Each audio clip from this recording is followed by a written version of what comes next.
ठीक है, तो this is Malaysian peninsula and this is Indonesia और ये हमारा सुमत्रा। ठीक है, now this is strait of Malacca and this is lying in the south east, south west, south east. ठीक है, तो ये चीज ऐसे याद रखना है। Now most of the it is connecting the Andaman Sea with the South China Sea and Indian Ocean to South China Sea. अब now this map was asked by UPSC in 2017 where the UPSC was asking the islands of the Indonesia, particularly Sumatra, Java, इनमें से कौन जो है जो Andaman and Nicobar island से नजदीक है। That was answer was Sumatra. 2017 में पूछा था कि कौन सा आइलैंड है इंडोनेशिया के that is near by to the Andaman and Nicobar island. Year बता देता हूं किस साल ये क्वेश्चन आया, 2014 में। 2014 में आ चुका है ये क्वेश्चन। एक एक मैप आपको जैसे जा जाके प्रैक्टिस करना होगा बाई ईयर वाइज, वैसा पूरा का पूरा। जैसे मैंने इसमें देखो, इसमें मैंने ये हिमाचल का वो भी बताया कि भाई हिमाचल में भी। अब इसमें एक और क्वेश्चन है, नेहरू टनल और अटल टनल। नेहरू टनल अभी रिसेंटली कब बना था, नेहरू टनल और अटल टनल अभी न्यूज़ में चल रहा था ना। अटल टनल वो हमने किस पे बनाया, किस पास पे बनाया? अटल टनल रोहतांग पास पे। और रोहतांग पास किस पे आती है, पीर पंजाल रेंज पे या धौलाधर रेंज पे? पीर पंजाल पे। कंफ्यूज नहीं होना, ये एग्जाम में आ जाएगा ना इस बार। तो ये देखिए यहाँ पे this is Sutlej, this is Beas, after that it flows under name of Sutlej. This is Ravi river, ये रावी रिवर है, ठीक है ना। It also makes a border between, थोड़ा सा बॉर्डर भी बनाता है India Pakistan. This is Chenab river and this is Jhelum. Jhelum यहाँ पे जाके ये पूरा बाउंड्री स्ट्रेच है झेलम का। झेलम के इधर पाकिस्तान, इधर इंडिया, ये पीओके का border and after that it flows into this direction. तो ये पूरा रिवर सिस्टम आपको प्रैक्टिस करना है।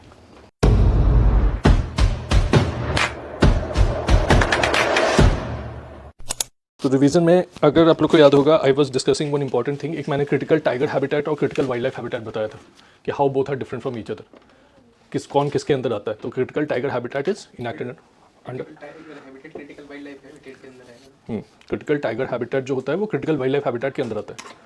ऐसे ही है कुछ, वाइल्ड लाइफ प्रोटेक्शन एक्ट के अंदर, फॉरेस्ट राइट एक्ट के अंदर आता है, ठीक है ना। ठीक है, सरिस्का टाइगर रिजर्व बार बार न्यूज़ में था, कम से कम 3 बार मैंने न्यूज़ का आर्टिकल दिखाया है सरिस्का टाइगर रिजर्व के ऊपर। सरिस्का उड़ीसा में है, सरिस्का टाइगर रिजर्व इतनी बार डिस्कस किया है यार, ऐसे नहीं। सरिस्का टाइगर रिजर्व कहाँ पे है, कहाँ पे है सुमित? 3 कम से कम 4-5 बार आर्टिकल मैंने बताया, वहाँ बताया राजस्थान में है ना। तो ये मिस्टेक नहीं करना है। क्यों न्यूज़ में चल रहा है कंटिन्यूसली राजस्थान, क्यों न्यूज़ में चल रहा है वो, क्यों न्यूज़ में चल रहा था सरिस्का टाइगर रिजर्व? शायद वहाँ पर वो Asiatic lion, Sariska tiger reserve. ये डॉक्यूमेंट आज मैं ग्रुप में डाल दूंगा सारे, ठीक है ना। खोल के एक एक करके पढ़ना शुरू कर देना सारे के सारे। न्यूज़ के आर्टिकल्स हैं ये। आप PT 365 से जब इससे पढ़ोगे तो इंटरेस्ट ज़्यादा आएगा और नॉलेज ज़्यादा लेवल पे बढ़ेगा। PT 365 थोड़ा बोरिंग सा लगता है पढ़ने में, है ना, और इन्फॉर्मेशन लोडेड होता है। वो इन्फॉर्मेशन लोड होने की वजह से मज़ा नहीं आता पढ़ने में और बहुत सारी चीज़ें मिस हो जाती है दिमाग से, ठीक है। दूसरा, अगर आपने ध्यान दिया होगा, जो क्वेश्चंस मैं फ्रेम करता हूँ वो टेक्निकली न्यूज़ में होने वाले टॉपिक का स्टैटिक पार्ट को फ्रेम करता हूँ, और एग्जाम में भी यही क्वेश्चन है, सही क्वेश्चन आते हैं कि न्यूज़ में रहता है। जैसे एक क्लासिक एग्जाम्पल इसका बताता हूँ मैं।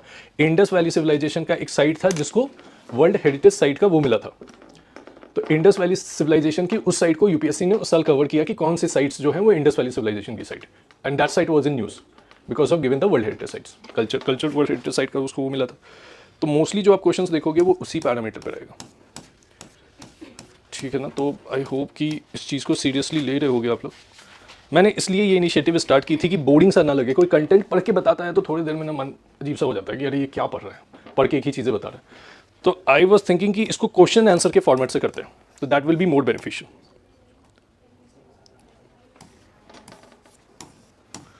ठीक है। सूडान, आई होप याद होगा, सूडान भी हम लोगों ने एनालाइज किया था। सूडान में this the place is called as a Darfur region, ठीक है। This is South Sudan, this is Sudan and this is the Darfur region जिसको बोलते हैं। Darfur region is lying in the western Sudan and Darfur region is basically किस चीज़ के लिए है? Darfur region is famous for, क्यों Sudan and South Sudan is why it is conflict, yes, continuous conflict into this reason.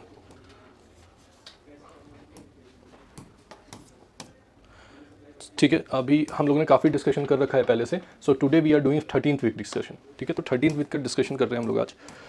सो मैं ये आपको बोलोगे तो मैं आपको शेयर कर दूंगा कंटेंट, जो कुछ भी हमने अभी तक डिस्कशन किया है So we are starting today from the week 13th of discussion.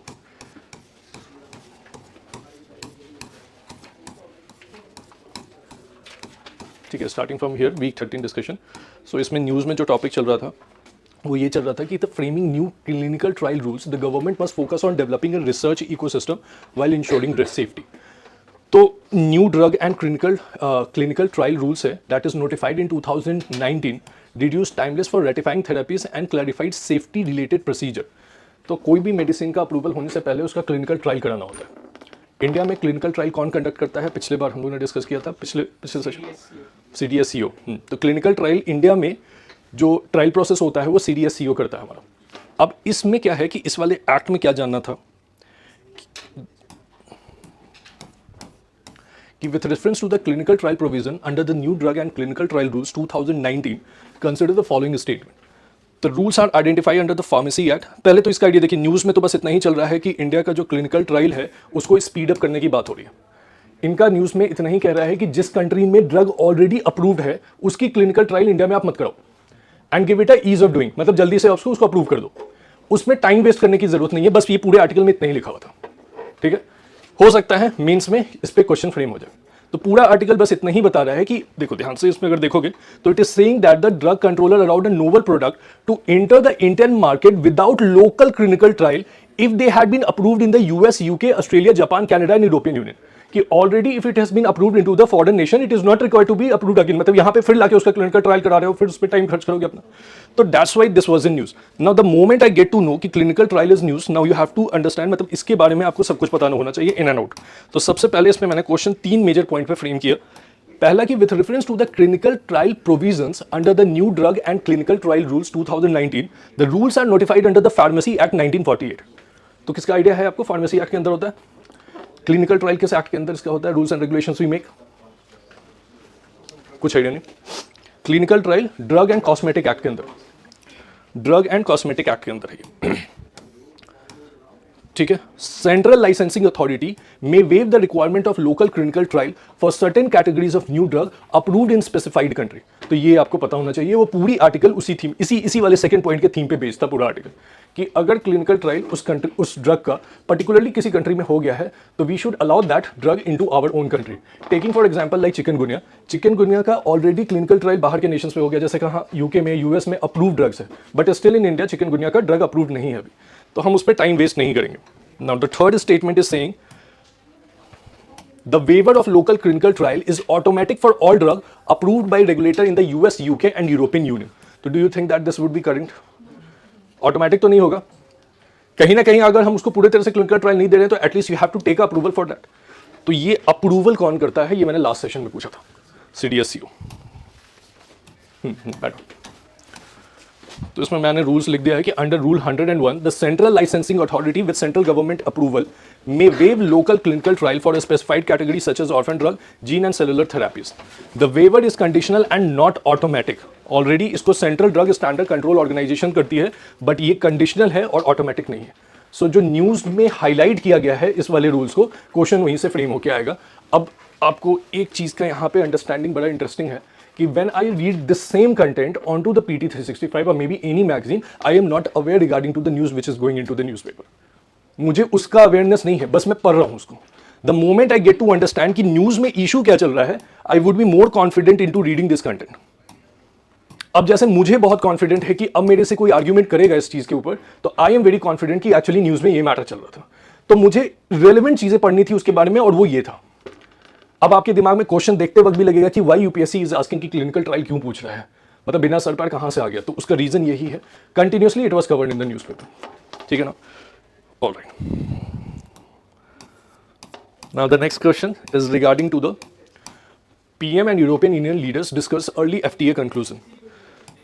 ठीक है, FTA में मैंने बहुत बार डिस्कस किया है. I have multiple times I have explained that whenever the countries start trading with any other country, they start with the gradual trading things. They start with the goods. Later on they reach to the services comprehensive agreements. So the moment we start trading with any other country, किसी के साथ start करते हैं, तो जो first agreement होता है वो FTA nature का होता है, which is particularly shipped for the goods only. Later on, when we add the service, intellectual property right, investment and all, it will be considered as a comprehensive economic partnership agreement. However, we should not be confused with respect to the nomenclature. Sometimes FTA भी use कर लिया जाता है word. जैसे India European union के बीच में FTA लिखा है तो तुम्हारे दिमाग में ये आएगा कि एफटीए पर्टिकुलरली गुड्स के लिए होता है, तो स्टार्ट इन्होंने गुड्स से, लेकिन ये एकदम कॉम्प्रिहेंसिव एग्रीमेंट है, तो नोमेनक्लेचर से कंफ्यूज नहीं होना है। लेकिन कोई भी एग्रीमेंट ट्रेड का साइन होगा तो वो स्टार्ट बेसिस नीचे से स्टार्ट होगा, it will B not like एक ही दिन में हम लोग सब कुछ साइन करके बैठ जाएंगे। सो इस वाले में इंपॉर्टेंट ये है ध्यान रखना कि इंडिया अभी ऐसे कितने ट्रेड एग्रीमेंट कंटिन्यूसली अभी चल रहा है, तो मैंने क्वेश्चन को इसी बेसिस पे फ्रेम किया। अब आप में से बताओ कि इंडिया का, क्योंकि आप न्यूज़पेपर और ये कंटिन्यूसली पढ़ रहे हो, आपको क्या लग रहा है कि India has a free trade agreement with Indian European Union free trade agreement provide preferential market access for the Indian export into the European Union market. ये जो मदर ऑफ ऑल एग्रीमेंट जो करके अभी न्यूज़ में चल रहा था, तो we are providing preferential market access for the Indian export, मतलब यूरोपियन यूनियन ने इंडियन एग्रीकल्चर प्रोडक्ट्स के लिए, एमएसएमईज के लिए और सर्विस सेक्टर के लिए प्रेफरेंशियल खोल दिया है, ठीक है ना। मार्केट प्रेफरेंशियल का मतलब क्या है, पर्टिकुलर जगह पे, सबके लिए नहीं होगा। प्रेफरेंशियल में भी आप न्यूज़ देखोगे तो इट वाज रिटन कि 97% ओपन होगा या 60% ओपन होगा, 70% ओपन होगा मार्केट, सारा मार्केट ओपन नहीं होगा। तो यहाँ पे कीवर्ड पे ध्यान देना था, preferential market access for the Indian export into the European Union market. तो ये है true statement. Now the next question, India currently has a free trade agreement with the United States as well. US के साथ है क्या हमारा FTA? ठीक है, वेरी गुड।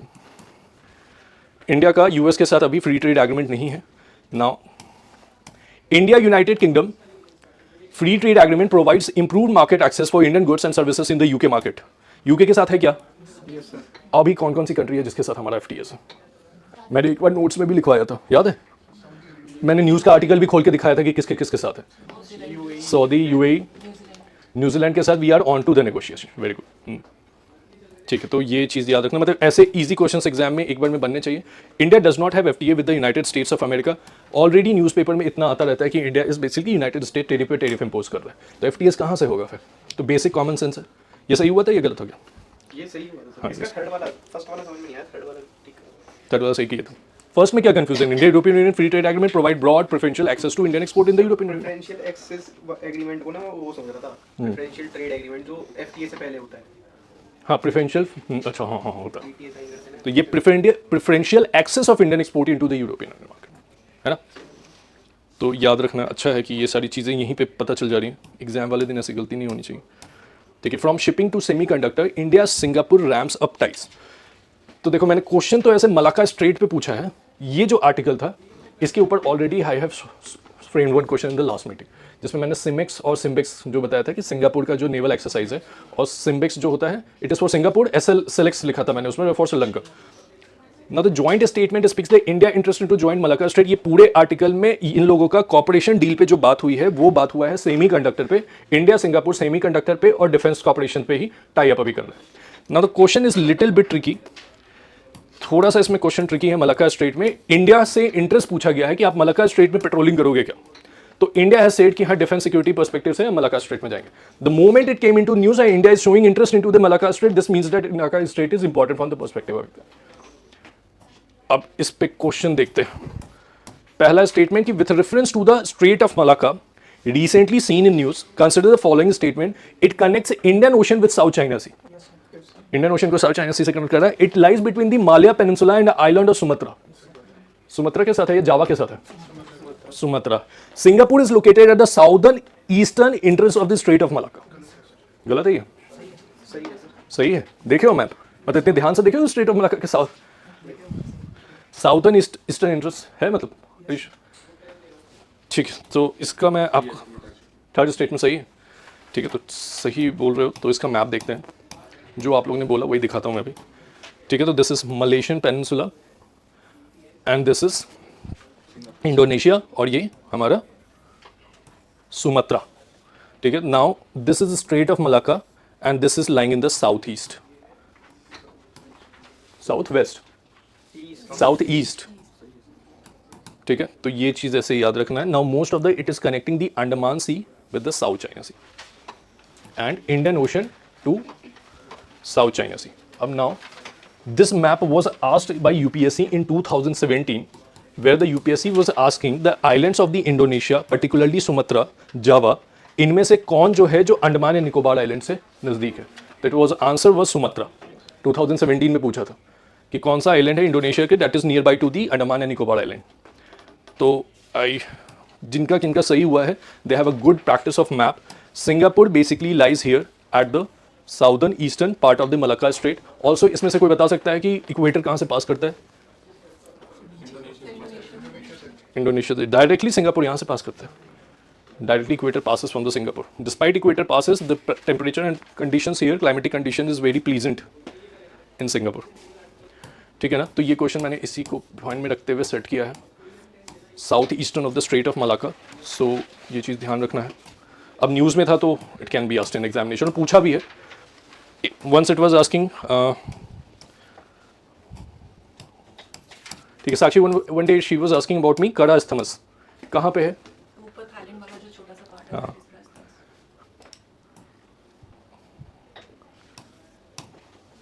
कौन सा पार्ट को बता रहे हो आप? ये वाला, ये दिस वन ना, this is Kra isthmus. So what the world order has asking for that, world order पूछ रहा था कि अगर हम यहाँ पे एक चैनल बना दे तो हमें इतना पूरा नीचे से घूम के जाने की जरूरत नहीं पड़ेगी जियोपॉलिटिक्स में। तो world community is asking for it कि कड़ा इस्थमस से कुछ नहीं है, बहुत ही एकदम पतला सा चिकन नेक जैसा जो हमारा नॉर्थ ईस्ट में, तो दे आस्क्ड कि यहाँ कड़ा इस्थमस से एक छोटा चैनल बना दिया जाए so that it will be easy for us to trade, and this was asked by UPSC ने पूछा भी था इस चीज़ को, कड़ा इस्थमस को, ठीक है ना? तो कड़ा इस्थमस पता होना चाहिए था, ठीक है। What is new with the foreigner act, ये न्यूज़ में चल रहा था तो that's why I have framed the question on to it. However this kind of question will not be asked in the examination, बहुत ज़्यादा इंपॉर्टेंट नहीं लगा मुझे वैसे, लेकिन फिर भी मैंने फ्रेम कर दिया फॉरेनर एक्ट क्या है। तो फॉरेनर एक्ट ने क्या किया है कि जितने भी पुराने act regarding to the travelling exit, किसी की एंट्री हो रही है फॉरेनर की इंडिया में या एग्जिट हो रहा है फॉरेनर का इंडिया में, पासपोर्ट रिलेटेड जितने भी इशूज है, तो मल्टीपल एक्ट बना हुआ है इसका। अगर आपको छोटा दिख रहा है तो आप इसको अभी पढ़ सकते हो। इसमें देखो दिखाते हैं कि immigration and the foreigner bill 2025 was passed by the Lok Sabha in March 27 and the Rajya Sabha in April 20 and later given the President assent. The act replaced the Passport Entry into India Act 1920, Registration of Foreigner Act 1939 and Foreigner Act Liability Act 2000 on consolidating India's regime of the entry, stay, movement and exist of foreigner under the single statute. तो multiple acts होने की वजह से there is a confusion regarding to it. तो government of India ने इसके लिए एक सिंगल एक्ट बना दिया है। इस सिंगल एक्ट में मल्टीपल प्रोविजंस है, सिंगल एक्ट में मल्टीपल प्रोविजंस है regarding to the possession of valid document, entry and exit only via notified passport, defined registration and control mechanism, obligation and accommodation under providers, education and medical notification. तो ये act का पूरा detail दिया हुआ था। अब now इस पे क्वेश्चन पे आते हैं कि with reference to the recently enacted Immigration and Foreigner Act, consider the following statement: the entry, stay and exist of foreigners in India are regulated under the Immigration Foreigner Act 2025। तो अब तो ये सही हो गया, पहले मल्टीपल्स था लेकिन अब इसी के अकॉर्डिंगली होगा।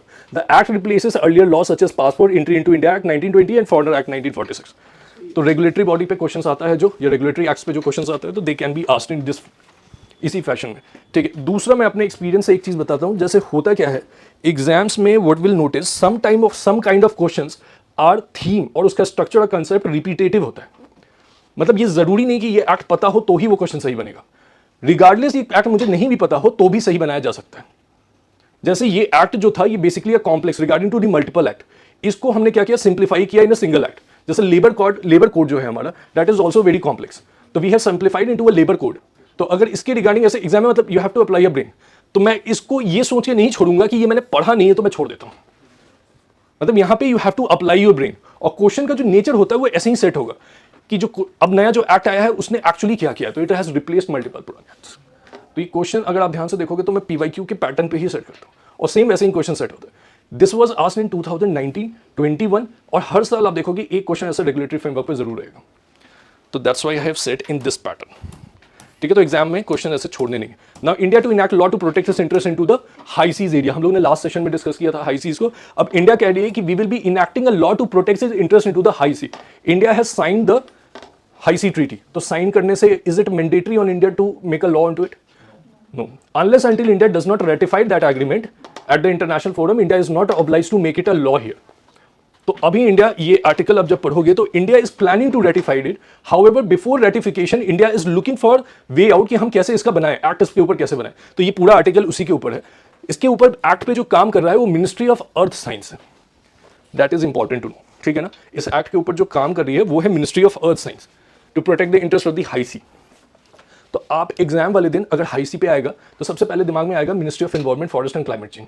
But the unique thing is that the ministry of earth science has set up a 12-member drafting committee headed by supreme court senior advocate Sanjay Upadhyay. वो इसके ऊपर काम कर रहे हैं, तो उनकी कमिटी है संजय उपाध्याय की, and he is working on the high sea treaty. तो high sea treaty also known as a biodiversity beyond national jurisdiction. ये जो है ये बायोडाइवर्सिटी बियॉन्ड नेशनल जुरिस्डिक्शन। तो what we have discussed in the last session, take for example this is India coastal state, we know that till 12 nautical mile we have territorial water, and after this 12 nautical mile यहां से हम लोग 200 kilometre 200 nautical mile लेंगे या यहां coast से 200 nautical mile लेंगे? आप बताइए। 12 nautical miles के बाद से लेंगे, वहां से नहीं लेंगे। 12 nautical mile जहां खत्म होगा उसके बाद से एक्सक्लूसिव इकोनॉमिक जोन्स लेंगे। टेरिटोरियल वाटर में क्या है? सोवरेनिटी है हमारा। द मोमेंट कोई पैसेज यहां से पास करेगा they will breach our sovereignty, it will be concluded as a breach हो गया हमारा, अगर इलीगली किसी ने पास किया। 12 नॉटिकल माइल्स जो 200 नॉटिकल माइल्स है that is called as a exclusive economic zone. यहां से अगर कोई पास करेगा तो it will not be consider as a that. Now 200 nautical mile में what are the facilities available into that? Mineral exploration and all. तो ठीक है, बस उसी के ऊपर जो बन रहा है, गाइडलाइंस लॉ बन रहा है उसी के ऊपर बन रहा है। तो ये जानना है कि because it deals with the activities international water seeks to curb pollution and excessive resource extraction while promoting the forest and sustainable use of biological diversity. So one of the consequences of the new treaty would be demarcation of protected area in the high seas similar to the national park and wildlife reserve. High seas are beyond the territorial water and exclusive economic zone. तो exam वाले दिन ये गलती नहीं करना है। Territorial water अलग होता है और उसके बियॉन्ड एक्सक्लूसिव इकोनॉमिक जोन होता है। ये सारा डिमार्केशन किस लॉ के अंदर करते हैं हम लोग? यूएन क्लॉज का क्या फुल फॉर्म है? Law of the sea. ठीक है, ये इसके अंदर under the United Nation convention on law of the sea which is much broader agreement that extend all ocean and defines the right of duties and countries of the. अगर ये violet होता है इस लॉ के अंदर तो कौन सी authority आएगी? अगर इस लॉ के अंदर आपने किसी तरह का इंटरनेशनल सीबेड अथॉरिटी देखेगा, इंटरनेशनल कोर्ट ऑफ जस्टिस देखेगा। अगर ये लॉ में मान लो कि मैंने ये लॉ वायलेट कर दिया और अपना शिप लेके घुस गया मैं अफ्रीका के इथियोपिया के रीजन टेरिटोरियल वाटर पे, तो who will be held responsible for that? Who will restore the UN clause के अंदर? इथियोपिया रिस्टोर करेगी ना, अगर जैसे मैं उसकी सोवरेनिटी खराब करूंगा तो फिर तो आप कहां जाएंगे उस कंप्लेन को लेके? ICJ, international court of justice पे। ग्लोबल अथॉरिटी कौन है इसके लिए? United nation. हाँ, जनरल असेंबली ही देखेगी। हाँ, उसके बाद आप कंप्लेन उसका डाल सकते हैं आप इंटरनेशनल कोर्ट ऑफ जस्टिस में, जो अभी किस केस में चल रहा है? बांग्लादेश या फिर साउथ चाइना सी में। साउथ चाइना सी में Philippines is mostly every time Philippines is saying that China is entering into their territorial water. किसके साथ? चाइना जापान में क्यूशू आइलैंड इन जापान, उसके regarding Japan and Korea has Japan and China has a island issue, also Philippines has also the island issue. तो ये चीज ध्यान रखना। Now going ahead with the question, जैसे इसमें कहते हैं with reference to the high sea treaty BBNJ agreement consider the high sea refers to the marine areas beyond territorial water and exclusive economic zone. तो this is already clear. High sea treaty is a legally binding international agreement under the framework of UN clause. Legally binding है ये, actually नहीं है legally binding, it is a legally binding, it is legally binding under the UN clause. India has ratified the High Sea Treaty which has to came into force in 2026. India ने ratify किया है? India ने ratified अभी तक नहीं किया है, but last ratification इस ट्रीटी के अंदर 60 रेटिफिकेशन होना चाहिए। The moment 60 ratification will reach the treaty will came into force as a legally binding mechanism. अब जो भी कंट्री उसको रेटिफाई करेगी उसको लॉ बनाना पड़ेगा अपने नेशंस में जाके। इंडिया ने इसलिए नहीं किया है कि इंडिया को समझ में नहीं आ रहा है हाई सी ट्रीटी का मैकेनिज्म। ठीक है, तो ये न्यूज अगर आप खोल के देखोगे, चेक करोगे इंटरनेट पे, तो ये पूरा इशू इसी के रिगार्डिंग है कि इंडिया उसको रेटिफाइड करे अभी या ना करे अभी। जैसे एनपीटी जो है, एनपीटी में इंडिया ने साफ मना कर दिया, we will not be signing that treaty. इसी तरह से यहाँ पे भी अभी ये लोग साइन करने को तैयार नहीं है। तो आपको मैंने न्यूज का आर्टिकल दिखा के ये चीज बता दिया है कि what is the core concern. Reading irrelevant thing will not help. Directly यहाँ से पढ़ने पे अपने को मेन एसेंस समझ में आ जाए। अब एग्जाम वाले दिन क्या होगा कि फुल्ली ओवरलोडेड पीटी 365 जो पढ़ के गया वो नहीं शायद इससे इंटरप्रीट करके निकाल ना पाई ये बात जो मैंने अभी आपको न्यूज़पेपर से समझा बताया। इंडिया में ये साफ बोल रहा है कि India to enact law to protect this interest in the high sea following BBNJ. अब ये 12 मेंबर की जो कमेटी बनी है वो अभी ड्राफ्ट करेगी, स्टडी करेगी, फिर निकालेगी उस चीज। तो इससे पहले उसे समझने की जरूरत है। So this ministry of earth science ने ये कहा कि अभी जाके आप कोई भी इंस्टेंट डिसीजन मत लो वहां पे, तो आप साइन करके आ जाओ, रेटिफाई मत करना, ठीक है ना। तो अब आपको साइनिंग, रेटिफिकेशन, सारी चीजों का क्लैरिटी थोड़ा थोड़ा हुआ है ना। Now going ahead.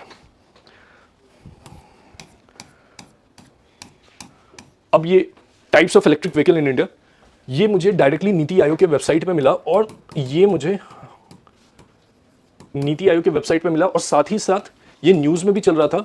और ये मैंने कमाल की बात, ही पिछले साल ही क्वेश्चन आया था, तो मतलब क्वेश्चन का सोर्स यहीं से है, न्यूज़पेपर, नीति आयोग वेबसाइट। मतलब न्यूज़पेपर में मुझे सोर्स मिला इलेक्ट्रिक व्हीकल का और इलेक्ट्रिक व्हीकल के टाइप्स का, और इसके बाद मैंने जब इसको रिसर्च किया तो ये मुझे डायरेक्टली नीति आयोग की वेबसाइट पे ये पेज खुल के आ गया, types of electric vehicles in India. ये सेम तीनों चीजें अगर आपने 2025 का प्री दिया होगा तो ये तीनों था उसमें, था ना। अब इसमें क्या है, alternative power train vehicles. Question कैसे आया था, मैंने थोड़ा सा चेंज कर दिया इसको। The question was asked with reference to the alternative power train vehicles. तो सबसे पहले तो आप ये बताइए मुझे, पावर ट्रेन व्हीकल्स का क्या मतलब है, what is power train vehicle. Power train पे ध्यान, मतलब ये ऐसे स्लिप नहीं हो जाना चाहिए माइंड से कि हमने अच्छा ठीक है कोई नहीं है, पावर ट्रेन तो है। पावर ट्रेन पे की कीवर्ड पे भी ध्यान देना था और ऑल्टरनेटिव पे भी ध्यान देना था। पावर ट्रेन कोई बता सकता है व्हाट इज पावर ट्रेन। जिस भी व्हीकल को एनर्जी की जरूरत पड़ती है उसके सारे कंपोनेंट्स मिला के वो एनर्जी से अगर चलता है तो वो पावर ट्रेन वर्ड यूज कर लेते हैं उसके लिए, ठीक है। कीवर्ड अल्टरनेट बस यहाँ पे यही इंडिकेट करता है कि वो ट्रेडिशनल नेचर का नहीं होना चाहिए। ट्रेडिशनल मतलब हो गया कि वो जो हमारा पुराना आईसीटी इंजन चलता था, क्या बोलते हैं उसको आईसीटी इंजन को, पहले double stroke internal combustion engines. तो इंटरनल कंबशन इंजन्स जो होते हैं वो ट्रेडिशनल इंजन्स है। आज के डेट में जितने भी आने लगे हैं वो न्यू टाइप ऑफ एनर्जी, जैसे hydrogen, electric, these are consider as an alternative, ठीक है। अब देखो इसमें पहला, there are 4 types of electric vehicles available. Battery electric vehicle fully powered by electricity, they are more efficient compare to the hybrid and plug in hybrid. Hybrid का मतलब कि they will be run according to the, petrol पे भी चलेगा और उस पे भी चलेगा, और भी हो सकता है हाइब्रिड, गैस पे भी हो सकता है, इलेक्ट्रिसिटी पे भी हो सकता है। नाउ हाइब्रिड इलेक्ट्रिक व्हीकल्स में भी 2 टाइप के, hybrid electric vehicle HEV, the vehicle use both internal combustion engine, usually petrol engine, and the battery power motor. दूसरा plug in hybrid electric vehicle use both internal combustion engine and battery charge from external socket. तो 2 तरह का है, एक hybrid electric vehicle और the plug in hybrid electric vehicle. तीसरा है fuel cell electric vehicle, electric energy is produce from chemical energy, for example hydrogen, FCEB, ठीक है। अब नाउ ये आई होप कि ये आइडिया हुआ ना। अब now go ahead with this question.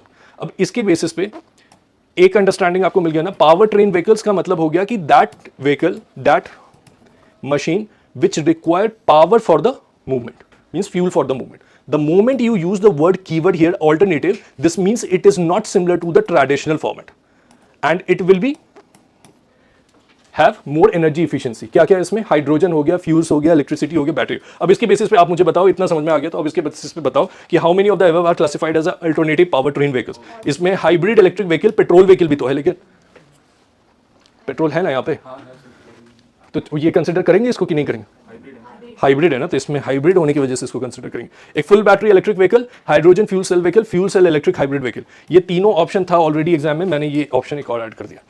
ये सही हुआ था, मतलब जिसने पेपर दिया सही किया था। ओके नाउ, तो ये सारे ही हैं इसमें, ठीक है।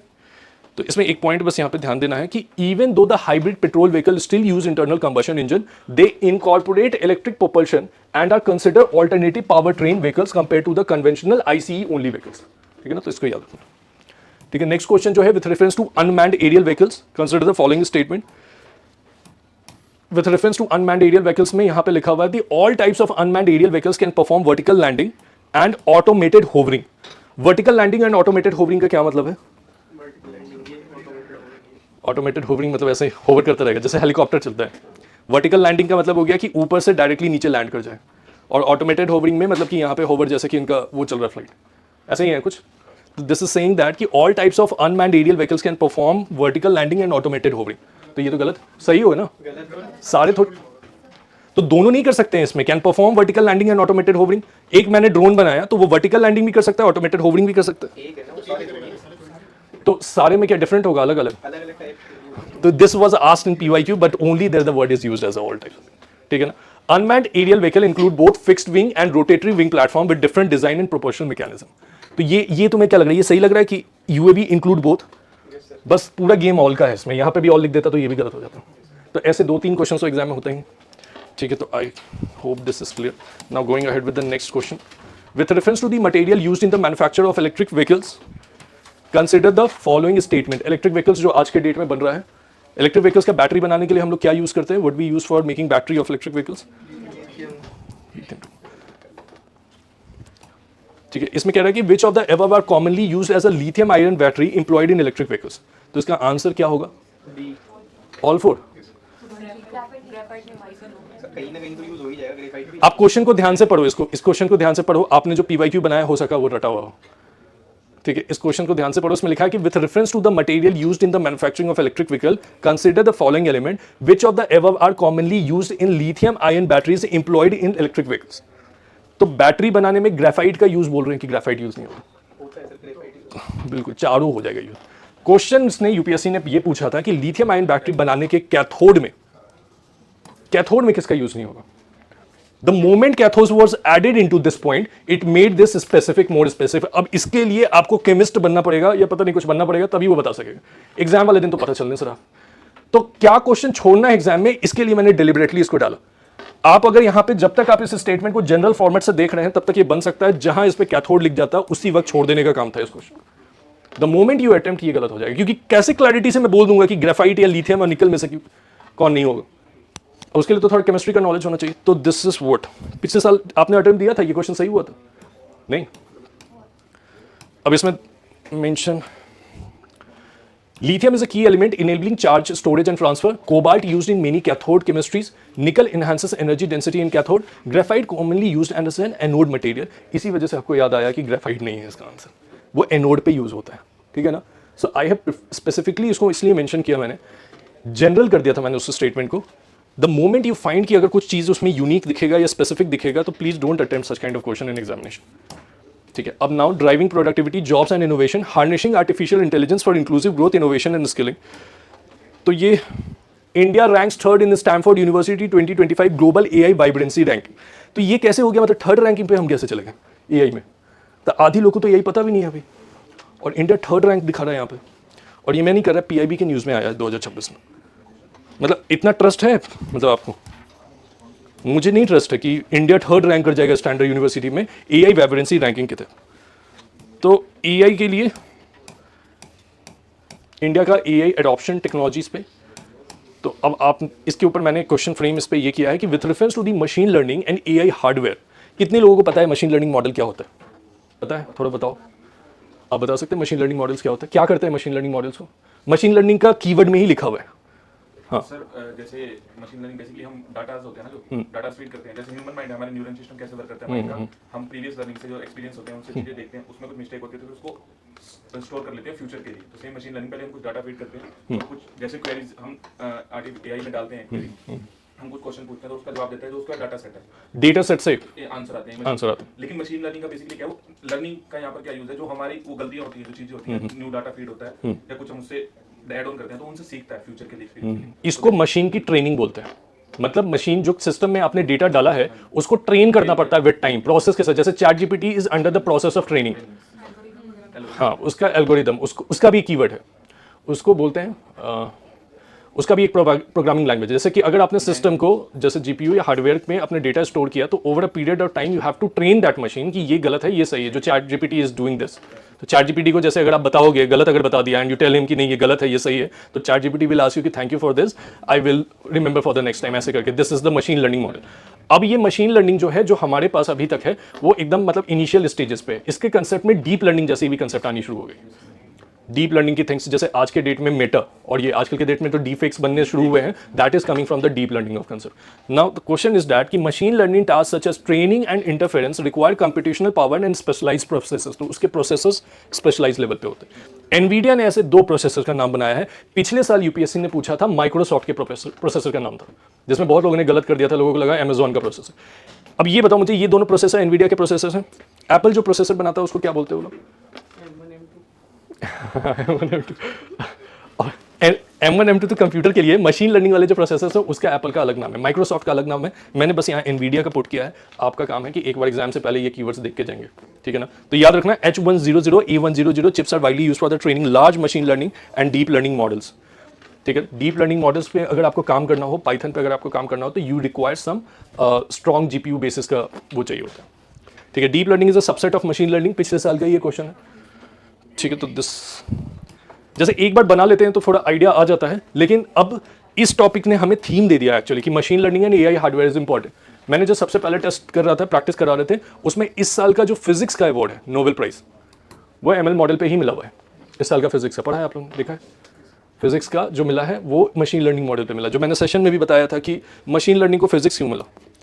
सो I was asked in that. Third number पे इसलिए भी है, आई थिंक, कि वो एक स्वरम एआई नाम से एक वेब निकला है, बैंगलोर की कोई एक कंपनी उन्होंने स्वरम एआई से निकाला है, कि उसमें जो इंडियन की 22 ऑफिशियल लैंग्वेजेस है वो भी इंपोर्ट में जा रही है। बट इंडिया के पास उतना रिसर्च डेवलपमेंट, उतना ग्रोथ है जहाँ we can consider ourselves as a third position into AI building and all. Sir ये बहुत ही ज्यादा अभी न्यूज में है, स्वरम एआई वाला जो स्वरम AI, इसमें 22 है ना, वो काफी कंसीडर होगा ग्लोबली। वो चैट जीपीटी और इनसे हाँ, उनसे भी ज़्यादा बेटर है। जैसे एक हमारा ये भी है जो डीप सीक जो चाइना वालों ने बनाया था, तो that was also very much, लेकिन उसको एक्सेप्ट ग्लोबली नहीं किया क्योंकि some questions they DeepSeek do not answer because of China.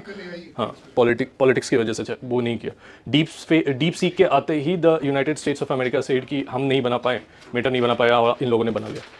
Reason उसका क्या था, क्यों ऐसे डीप सीक नाम था ना, हाँ डीप सीक ही था। तो क्या था रीज़न उसका, दे आर हाईली एफिशिएंट, कम एनर्जी में ज़्यादा। जैसे अभी chat GPT takes a lot of energy बहुत ज़्यादा लेता है वो। सर ये जो फर्स्ट वाला स्टेटमेंट है इसका, ये machine learning task such as training and inference require high computational power and specialized high processors. Computational power केवल LLM मॉडल्स के लिए लेते हैं ना, वो SLM के लिए नहीं, ये हाई कंप्यूटेशनल पावर और स्पेशलाइज्ड प्रोसेसर्स का मतलब ये है कि भाई एक प्रोसेसर होगा और उस प्रोसेसर का जो कंप्यूटेशनल पावर होगा, जैसे CPU जो Pentium 4 Pentium 3 ऐसा होता है ना, प्रोसेसिंग पावर्स होता था, तो वैसे ही पावर्स है।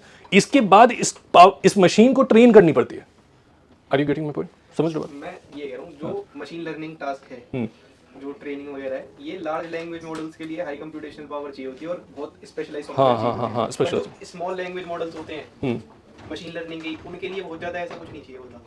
लेकिन ये तो जनरल स्टेटमेंट है ना, कहीं स्पेसिफिकली तो लिखा नहीं है कि हमने स्मॉल, तो तुम गलत कर दिया क्या इस चीज़? हाँ, मैंने नहीं, तो इसमें कहीं ऐसा थोड़ी लिखा हुआ है कि machine learning task such as training and interface require high computational power and specialized process. तो ऐसे टास्क और ट्रेनिंग के लिए तो हमें जरूरत पड़ेगी हाई कंप्यूटेशनल पावर। अगर इसमें ये ओनली लिख देता तो गलत। हाँ, मतलब ये स्टेटमेंट कहीं गलत लग रहा है कि जनरल स्टेटमेंट है ये तो।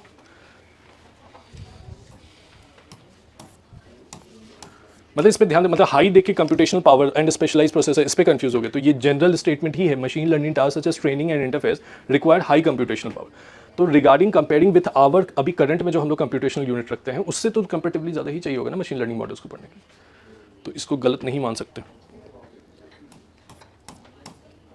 With reference to the monoclonal antibodies, consider the following statement. I have directly put it from the PYQs. They are laboratory produced. सबसे पहले तो एंटीबॉडीज क्या होता है, जो हमारा इम्यून सिस्टम रिलीज करता है whenever कोई फॉरेन अगर वायरस एंटर कर गया बॉडी में, तो इम्यून सिस्टम स्टार्ट फाइटिंग। जो इम्यून सिस्टम जो स्टार्ट फाइट करता है एंटीबॉडीज बना के, ठीक है, तो एंटीबॉडीज बनाना शुरू करते हैं। इसमें मोनोक्लोनल एंटीबॉडीज, इसको पढ़ना, तो इसमें है कि they are laboratory produce protein design to target specific antigens. तो ये सही है ना, ये स्टेटमेंट तो ठीक है। They bind to specific antigen and can modify to enhance immune response, तो ये भी सही चीज स्टेटमेंट है। They have therapeutic application in certain viral infection, ये भी स्टेटमेंट सही है। अब थोड़ा सा इसके ऊपर just let's see. Monoclonal antibodies are lab engineered protein. Lab engineer का मतलब it is a man made protein that mimic the immune system natural antibodies. जो हमारी इम्यून सिस्टम नेचुरल एंटीबॉडीज बनाती है वो सेम वही चीज़ है, दोनों बोथ, बस ये है कि ये लैब में जनरेट हुआ है, वो हमारी इम्यून सिस्टम बनाएगी। Design to target a specific molecule antigen on cell और pathogens acting like a magic bullet, a precision medicine in treating cancer, autoimmune disease, infection and inflammatory conditions by blocking disease signal और making cells for immune destruction. I hope ये समझ में आया ना, ये basic मैंने इस पे ऐसे लिख देता हूँ। अब एंटीबॉडी का स्ट्रक्चर कैसा होता है, एंटीबॉडीज मोनोग्लोनस अब Y shaped protein produced by plasma cell to identify and neutralise the foreign invaders like bacteria and viruses. So इस तरह का इसका स्ट्रक्चर होता है, antibody structure, antigen binding and antigen binding site, ठीक है। तो ये एक बेसिक से है। अब हाँ यस, हाँ ऑलराइट ऑलराइट।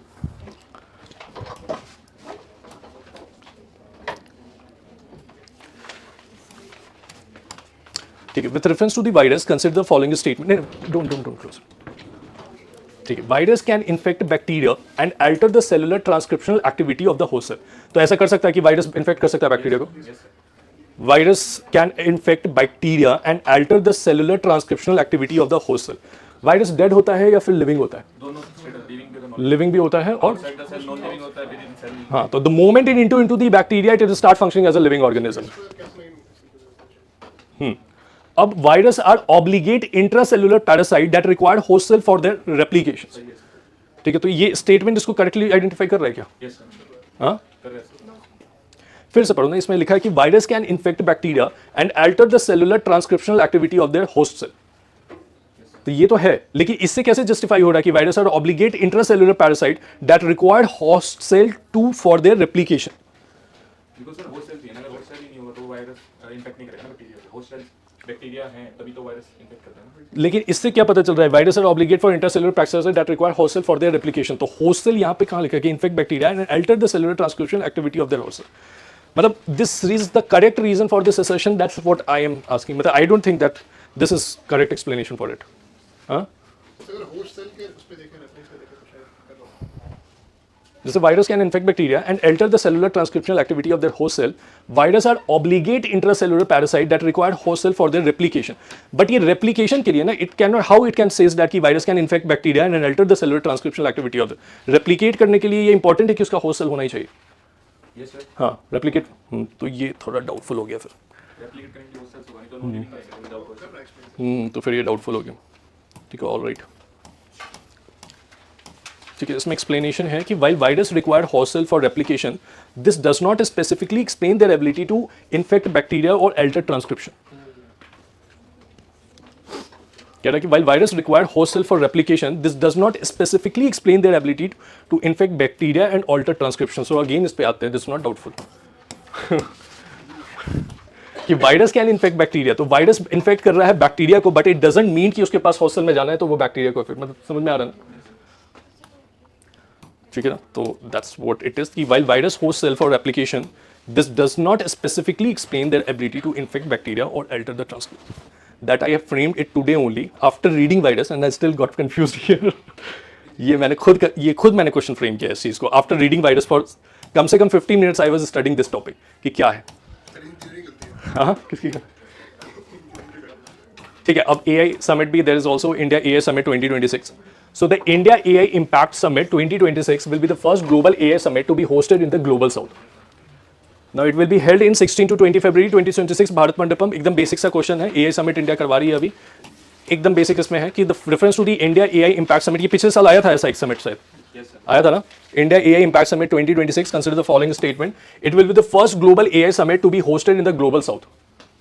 पहला AI समिट है जो ग्लोबल साउथ में होने वाला. तो ये फर्स्ट स्टेटमेंट करेक्ट है. The summit is anchored on the 3 foundational pillar known as sutras, people, planet and progress. तो ये बस रट जाना है कि यही सारी चीजों पे है. अब इसको देख जाते हैं ऊपर कि the India's AI impact summit 2026 will be the first global AI summit to be hosted in the global south. तो ये याद रखना. दूसरा, it will be held in 16 से, अभी 2-3 दिन में स्टार्ट होने वाला है. It will be anchored in 3 foundational pillars, sutras, people, planet and progress. अब ये PIB से मैंने उठाया है, इसको एक बार देखना होगा, तो इसमें देख जाना. सबको एक एक करके पीपल के रिगार्डिंग क्या करने की बात कर रहे हैं. What they are looking for the citizen, कि AI कैसे सिटीजन को हेल्प करे, कैसे प्लैनेट को हेल्प करे, और प्रोग्रेस में इन लोगों ने गवर्नेंस में कैसे इंटीग्रेट करना है हमें AI को. That was basically asked. ठीक है ना? तो एग्जाम में ऐसा कोई भी समिट अगर AI रिगार्डिंग आएगा तो इट कैन बी आज, जैसे पिछले साल क्वेश्चन आया था ना. द क्वेश्चन इज, अब यहां से नेक्स्ट क्वेश्चन जो है ये इट्स काफी interesting. With reference to the GPS aided geo augmented navigation system, consider the following statement. अब GPS aided geo augmented navigation system क्या है? GPS aided geo navigation system, it is jointly developed by the Airport Authority of India. तो सबसे पहले तो GPS Global Positioning System aided geo augmented navigation system. तो इसके नाम में ही पता चल रहा है कि ये क्या काम करेगा. जो नेविगेशन है उसी नेविगेशन को बेसिकली कंट्रोल और मैनेज करेगा. पर्टिकुलरली किसके लिए? GPS aided geo augmented navigation, flights, airplanes, इनके लिए. तो it is jointly develop by the Airport Authority of India and Indian Space Research Organisation. ये शायद आई होप कि अगर पिछले 3-4 साल से अगर आप पढ़ रहे हैं करंट अफेयर तो ये बात मालूम होगा कि एयरपोर्ट अथॉरिटी ऑफ इंडिया और इंडियन स्पेस रिसर्च ऑर्गेनाइजेशन मिलकर बना रहा है. It provides high accuracy and integrity satellite signal for air navigation and improve air traffic management. कि it provides high accuracy integrity satellite signals for air navigation and improve air traffic management. It is designed exclusively to provide navigation service only for the aviation purpose. तो ये augmented navigation जो है ये सही होगा. It designed exclusively भी बोल रहा है provide navigation service only to the aviation purpose. लेकिन बनाए तो हम लोग उसी के लिए है ना, इसको GPS aided geo augmented navigation system airport Authority of India ने स्पेस रिसर्च ऑर्गेनाइजेशन के साथ बनाया है। इसका काम जो है कि जो प्लेन्स उड़ती रहती हैं उनको नेविगेशन फैसिलिटी प्रोवाइड करना और उनका मैनेजमेंट करना हमें।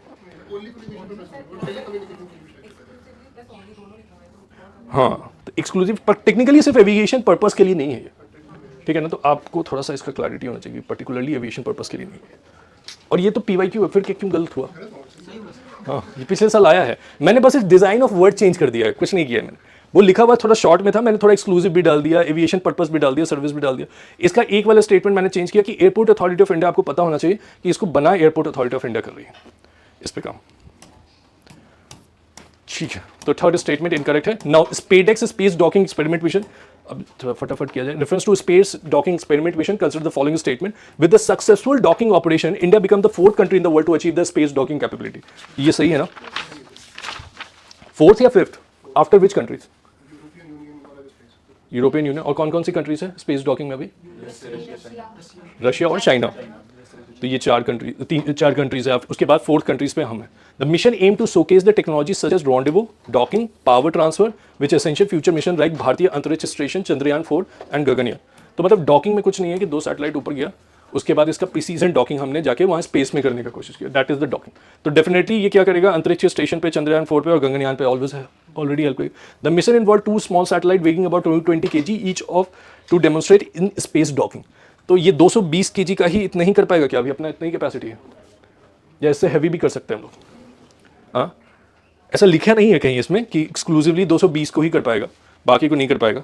लेकिन जब आप स्पेस डॉकिंग सिस्टम पढ़े होंगे न्यूज़ में, तो उसमें कितने वेट की सैटेलाइट को हम लोगों ने अभी तक डॉक कर रखा है, उसमें इतना ही वेट है, 220 ही kg है। अब यूपीएससी में पहले तो फैक्चुअल क्वेश्चन आता था ना ऐसे, जब मैं दे रहा था एग्जाम, तो मैं तो एक्सपेक्ट कर सकता हूँ ना कि फिर आ जाएगा। हाँ, तो ये 220 kg फिर आ जाएगा कहीं न्यूज़ में, क्योंकि यूपीएससी में। तो मतलब इग्नोर थोड़ी कर सकते हैं इस चीज़ को। मतलब आप याद रखिएगा, ऐसे ऐसे कोई भी मिशन अगर टेक्नोलॉजीज होगी तो उसका प्रिसाइज मेजरमेंट पता होना चाहिए आपको, एकदम प्रिसाइज की 220 kg ही है। तो ये सही स्टेटमेंट है। अगर मैं चेंज कर देता फिर बताता। अब ये जैसे देखो, ये भी यूपीएससी ने पूछ रखा है, Dornier 228 maritime petrol aircraft, IL-76 supersonic combat aircraft, GL-17 globe master strategic military transport aircraft और HAL तेजस लाइट कॉम्बैट एयरक्राफ्ट। अब इसमें डॉर्नियर जो है 228 ये मैरीटाइम पेट्रोल एयरक्राफ्ट है। कैसा दिखता है ये? पता है ये सब आपको? इंडिया डिफेंस फोर्सेस के पास ऐसे ऐसे एयरक्राफ्ट हैं। कौन कौन सा? ये C-17 ग्लोब मास्टर और HAL तेजस, और ये डॉर्नियर और IL-76। ये तो क्या होगा आपने कुछ आइडिया नहीं? डॉर्नियर ऐसा दिखता है, this is Dornier naval surveillance के लिए, ये ग्लोब मास्टर, और ये ग्लोब मास्टर ये है, this is IL it is a heavy transport aircraft है, not a supersonic combat aircraft है IL-76। और डॉर्नियर मेरीटाइम पेट्रोलिंग के लिए यूज करते हैं, वो ऐसा दिखता है मेरीटाइम पेट्रोलिंग के लिए, ऐसा फेस है इसका। और ये हमारा जो है this is basically transport aircraft है, इसलिए थोड़ा ऐसा भारी सा दिख रहा है, ठीक है। उसके बाद ग्लोब मास्टर स्ट्रैटेजिक एयरलिफ्ट के लिए है, ग्लोब मास्टर 3 इज दिस। और तेजस तो सब जानते ही हैं, correct indigenous supersonic light combat aircraft है, ठीक है। ये प्रीवियस ईयर में दिखा होगा, था ये क्वेश्चन, मैंने इसमें बस 2 ऐड किया है नया, तो फोटो देख के याद रखना है, मतलब कि कौन सा कौन एयरक्राफ्ट है, ठीक है ना। दूसरा, पर्पस ऑफ एयरक्राफ्ट भी आपको क्लैरिटी से पता होना चाहिए। तो पर्पस यहाँ पे ये जानना था कि एक मेरीटाइम पेट्रोल के लिए भी अलग एक एयरक्राफ्ट होता है जो पेट्रोलिंग करता है। दूसरा, ये जो था ये ट्रांसपोर्ट के लिए था, ट्रांसपोर्ट के लिए था ये C-17 ग्लोब मास्टर, ये भी मिलिट्री ट्रांसपोर्ट एयरक्राफ्ट है, और ये लाइट कॉम्बैट एयरक्राफ्ट है, ठीक है। तो अलग अलग डिफरेंट टाइप के एयरक्राफ्ट होते हैं, तो ये भी देख के जाना होगा एग्जाम से पहले, ठीक है। अब नेक्स्ट क्वेश्चन यहाँ से थोड़ा सा पॉलिटी जैसा है। Now the GST 2.0 unveiled 2 slab structure clear, new rates will come into effect from September 2022।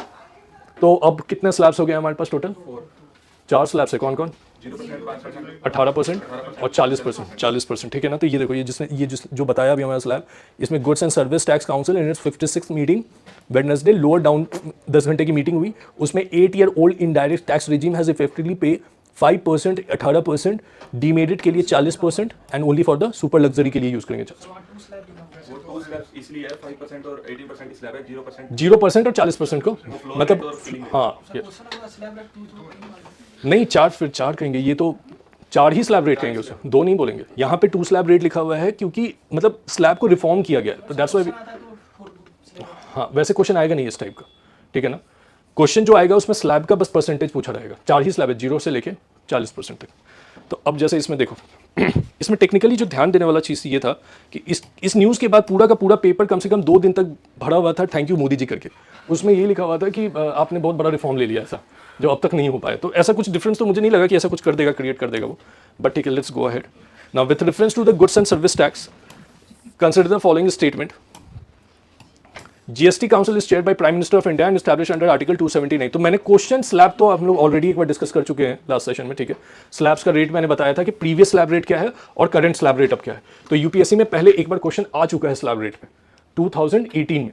Slab rate directly slab rate लिख दिया यूपीएससी ने, उसमें लिख दिया कि कौन सा स्लैब रेट में कौन सा इंग्रेडिएंट। तो ये भी दिया हुआ है इस वाले आर्टिकल कि देखो health care, daily essentials, hair oil, shampoo, toilet, ये क्वेश्चंस में आया हुआ था ऐसा कि ये किस स्लैब रेट्स में है अभी करंट। तो it was asked by UPSC earlier. Now I have framed the question from the perspective of goods and service tax here. So goods and service tax council consider following. The GST council is chaired by prime minister of India and was established under articles 279A, not 279, 279 में है। और prime minister नहीं chair करता है, कौन? Finance minister chair करता है। तो finance minister chair the GST, ठीक है। नाउ इसके बाद the voting process of the GST Council, the center has a weight of 1/3 of the total votes and the state collectively had 2/3 of the weights। तो ये सही है या फिर उल्टा लिखा हुआ है? सेंटर के पास 1/3 वेट है, स्टेट के पास 2/3 वेट है, ठीक है। पता था ना ये बात? ठीक है। Any decision of the GST council required not less than 3/3 of the weight votes of the member present in voting. ये सही है या गलत है? 3/3 का वोटिंग वो चाहिए, हाँ सॉरी 3/4 का चाहिए। 3/4 of the weighted votes of the member present and voting यहाँ पे लिखा हुआ है। तो ध्यान देना है कि अगर जो टोटल उसमें नंबर्स होंगे उसमें जितने लोग प्रेजेंट एंड वोटिंग रहेंगे उसका 3/4 उन लोगों ने वोट कर दिया तो वो डिसीजन अप्रूव मान लिया जाएगा। उससे कम रहेगा तो नहीं। तो ये तो बहुत रिजिड हो गया ना फिर, कि जल्दी डिसीजन नहीं ले पाएंगे इसमें। The decision of the GST council required not less than लिखा है, ठीक है। Now the recommendation of the GST council are binding on the union and the state government. तो अब तो इतना डिसीजन, एक तो इतना मेहनत से डिसीजन लिया और वो भी तुम बाइंड नहीं करो। आर यू श्योर कि ये गलत है? बाइंडिंग नहीं है सर, सारे very very good. The GST council कोई भी decision despite is a constitutional body, its decision are not binding on the government. Government चाहे, although it is a constitutional body और इसकी डिसीजन काफी वो समझ और मेजोरिटी के बेसिस पे ली गई है, तो गवर्नमेंट उसको लेके ही चलता है वैसे, but constitutional it is not binding. The same goes with the finance commission as well. Finance commission का भी जो डिसीजन होता है वो बाइंडिंग नहीं होता है, despite it is a constitutional body. यहाँ पे 279A है और फाइनेंस कमीशन हम 280 में बनाए हुए हैं, ठीक है। सो आई होप तो यार फिर तुम्हारा अच्छा है पॉलिटी, जो एकदम फटाफट बता पा रहा है उसका तो पॉलिटी फिर अच्छा है, ठीक है। US, India and Germany underline predictability and reliability, ठीक है, with reference to the develop. अब ये है कि न्यूज़ में बेसिकली चल रहा था यूएस और इंडिया और जर्मनी का, US India misses to US India, तो इंडिया जर्मनी के बेसिस पे मैंने ये क्वेश्चन फ्रेम किया। अब now with respect to the India Germany relation, Germany participated in the air combat exercise Tarang Shakti. 2026 में ये एक्सरसाइज हुआ है। अब आप में से किसी को पता है कि जर्मनी इसमें पार्टिसिपेट किया था एयर कॉम्बैट एक्सरसाइज में? 2026 में हुआ था ये एक्सरसाइज, सितंबर के महीने में।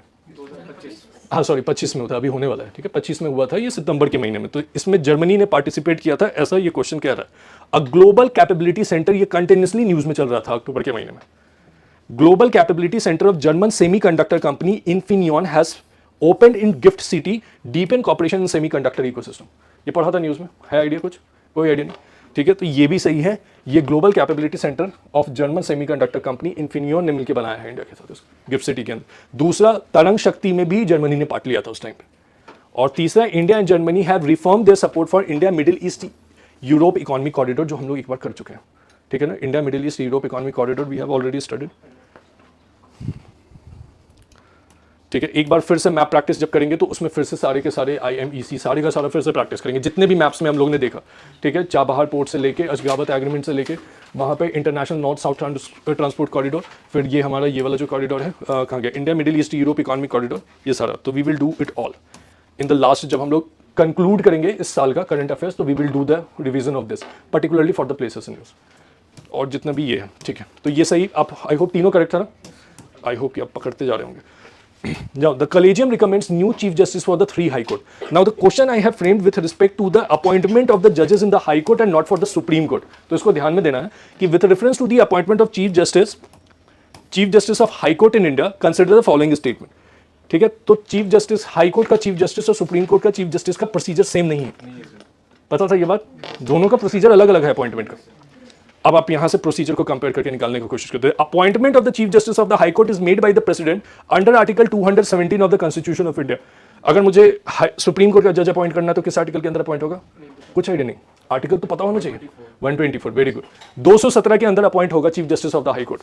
ठीक है, ये सही स्टेटमेंट है. Recommendation for such appointment made by the chief justice of India in consultation with the 4 senior most जजेस ऑफ द सुप्रीम कोर्ट. 2. हाँ, वेरी गुड. ठीक है. अगर 4 क्यों मैंने लिखा है इसमें यहाँ पे? Why I have written 4? Supreme court का जज अगर मुझे अपॉइंट करना होगा तो 4 जजेस का हमारा कॉलेजियम सिस्टम बनेगा. ठीक है, यहाँ पे याद रखना. अब आप जब पढ़ते होंगे तो आई होप कि उसको कंपेयर करके किया होगा हाई कोर्ट और सुप्रीम कोर्ट के जजेस को. एक जगह 4 है, एक जगह 2 है. वहां का जो कॉलेजियम है वो 4 पे अपॉइंटमेंट होता है. यहाँ की कॉलेजियम 2 जज से करके अपॉइंट कर देती है. दूसरा, जो भी यहाँ पे recommendation chief justice of India देता है वो बेसिकली प्रेसिडेंट के ऊपर बाइंडिंग होता है कि नहीं होता है? बाइंडिंग होता है कि नहीं होता है? ये the recommendation of such appointment made by the chief justice. तो नाम अपॉइंट बता दिया कि इनको आपको बनाना है, तो प्रेसिडेंट क्या करेगा? क्या ठीक है, तुम्हारी बात सुन लिया. अब बाइंडिंग होता है. आप ये बोल रहे हैं बाइंडिंग नहीं होता है. आप बताइए. सेकंड जज केस सर बाइंडिंग कॉन्करेंट तो चीफ जस्टिस तो होता है. बाइंडिंग है कि नहीं है ये? बाकी लोग, आप लोग तो पढ़े होंगे. हाँ बताओ प्लीज. बोलो बाइंडिंग होता है नहीं होता है? बाइंडिंग होता है. ये किस जज केस से आया बताओ? सेकंड जज केस से इट वाज बाइंडिंग. पहले क्या था कि पहले जो रिकमेंडेशन देते थे फर्स्ट जज केस में था कि इट वाज गिवन कि recommendation will be given by the president, however it is not binding on that. Later after the second जज case it was binding. And जैसे ही बाइंडिंग किया गया तो फिर थर्ड जज केस में उसको कहा गया कि जो अपॉइंटमेंट कमेटी है, जो कॉलेजियम सिस्टम है, उसमें नंबर ऑफ जजेस आप बढ़ा दो. कॉन्करेंस प्लुरैलिटी से. प्लुरैलिटी के बेसिस पे होगी. ठीक है ना, समझ में आना. ये 3 जजेस के. This was asked in mains examination this year. इस साल का मेंस का पेपर अगर आप खोल के देखोगे तो ये सेम क्वेश्चन का इंटरप्रिटेशन उसमें है कि जजेस कैसे इंडिया में कैसे इवॉल्व हुआ है अपॉइंटमेंट ऑफ द जजेस इन इंडिया. ठीक है, तो फर्स्ट जज केस में नहीं था, सेकंड जज केस से बाइंडिंग हो गया. तो आपके लिए ये नया था जानने के लिए. ठीक है, तो एग्जाम वाले दिन ध्यान रखना है. ठीक है, देखो इसमें लिखा है नॉट 4. द जजेस of the chief justice and consulted 2 senior most जजेस of the supreme court, not 4. ठीक है, RBI leaves repo rate unchange. अगर किसी इकोनॉमी में रेपो रेट अगर हम अनचेंज कर दिए तो क्या इसका इंपैक्ट होगा? तो ये ऐसा हुआ, रेपो रेट अनचेंज हो गया. मैंने कुछ नहीं किया, मैंने सीधे इसके ऊपर क्वेश्चन बना दिया कि रेपो रेट अगर अनचेंज होता है इकोनॉमी में, जो आज के डेट में यूपीएससी एप्लीकेशन बेस्ड क्वेश्चन पूछती है. अब वो पूछती ही नहीं कि रेपो रेट क्या होता है क्या नहीं होता. They will not ask that. They will ask कि रेपो रेट चेंज नहीं हो रहा है, इंटरेस्ट रेट चेंज नहीं हो रहा, आप इसका इंपैक्ट बताइए इकोनॉमी पे क्या होगा. तो 3 स्टेटमेंट ऐसा फ्रेम कर दिया मैंने भी, सेम वही चीज काम किया. Now with reference to the monetary policy consider the following statement. Keeping the repo rate unchange may help maintain the current inflation trend. मतलब अगर रेपो रेट में अगर हम किसी तरह का चेंज नहीं लाएंगे तो इन्फ्लेशन ट्रेंड तो सेम ही रहेगा. Now an unchanged repo rate has no effect on demand and investment. ये गलत है sure. Keeping the repo rate unchange may provide stability to business. Keeping the repo rate unchange may provide, में लिखा हुआ कि may provide stability to business and investors. Stability repo rate unchange अगर नहीं करते तो बिजनेस उसको जनरल है सर, मे प्रोवाइड. अगर बढ़ा देते तो क्या होता?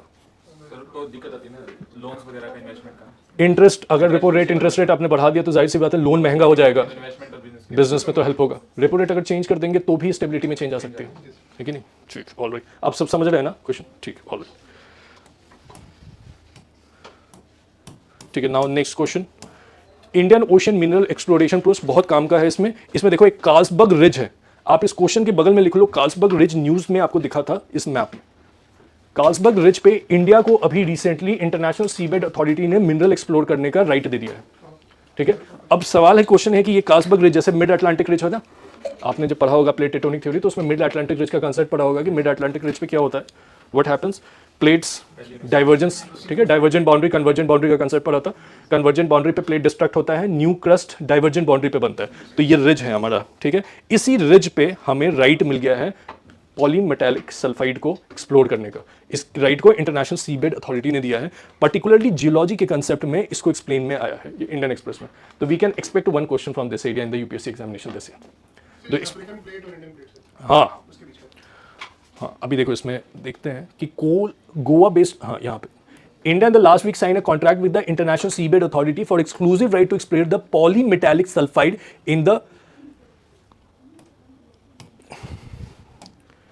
in the Carlsberg Ridge in the Indian Ocean. India has thus become the first country in the world to have a 2 contract with International Seabed Authority for polymetallic sulfide exploration for the largest allocated in the International Seabed for PMS exploration and scientific achievement with strongly importance. ठीक है ना, तो India has become the first. तो ये news में है.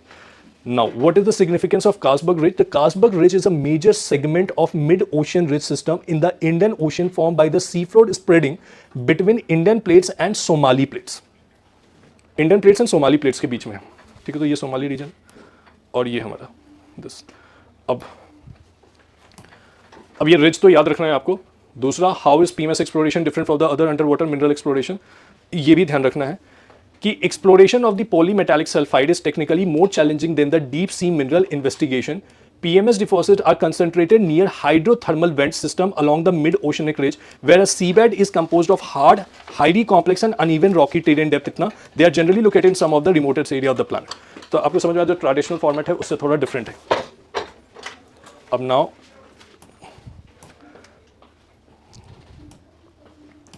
अच्छा मुझे बताओ इसमें मतलब क्या ये क्या बोलना चाह रहा है, क्या पॉलीमेटालिक सल्फाइड क्या है, मतलब थोड़ा idea just give me what how polymetallic sulphide is different from the polymetallic nodules. क्या है यहाँ पे, ये क्यों पर्टिकुलरली इसी पे क्यों किया है ISA फॉर PMS एक्सप्लोरेशन पे ही क्यों है, वाई फॉर PMS है. These metal are essential for renewable energy system and green tech के लिए ज़रूरी है, तो इंडिया को अभी मिल गया है.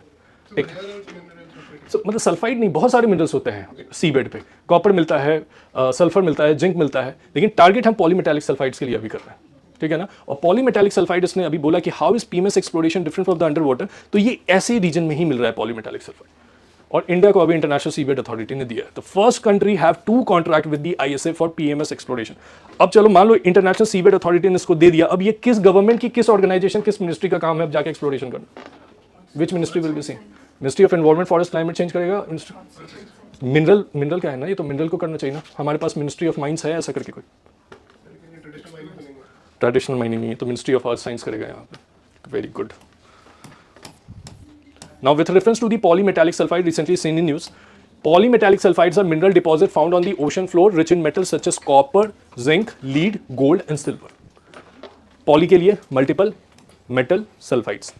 तो गोल्ड में भी मिलेगा सल्फाइड्स, कॉपर, जिंक, लीड, सब में. They are generally found near hydrothermal vent along the mid oceanic ridge, जो मैंने अभी दिखाया कि generally found near hydrothermal vent along the mid ocean ridge. तो मिड ओशन रिज के हाइड्रोथर्मल बेल्ट पे रीजन पे. India has receive permission for polymetallic sulphide exploration from the world ocean exploration authority. तो ये सही है क्या? हाँ, world ocean exploration authority, international seabed authority करता है, ठीक है. ऐसा कोई एक्सप्लोरेशन अथॉरिटी नहीं. So there is no World Ocean Exploration Authority is running. ठीक है. International seabed authority, international seabed authority को हम लोग ने किस कन्वेंशन के अंदर बनाया है, मतलब कैसे बनाया हम लोग ने? UN क्लॉज में ही बना हुआ इंटरनेट, जो बोल रही थी वो उस टाइम पे.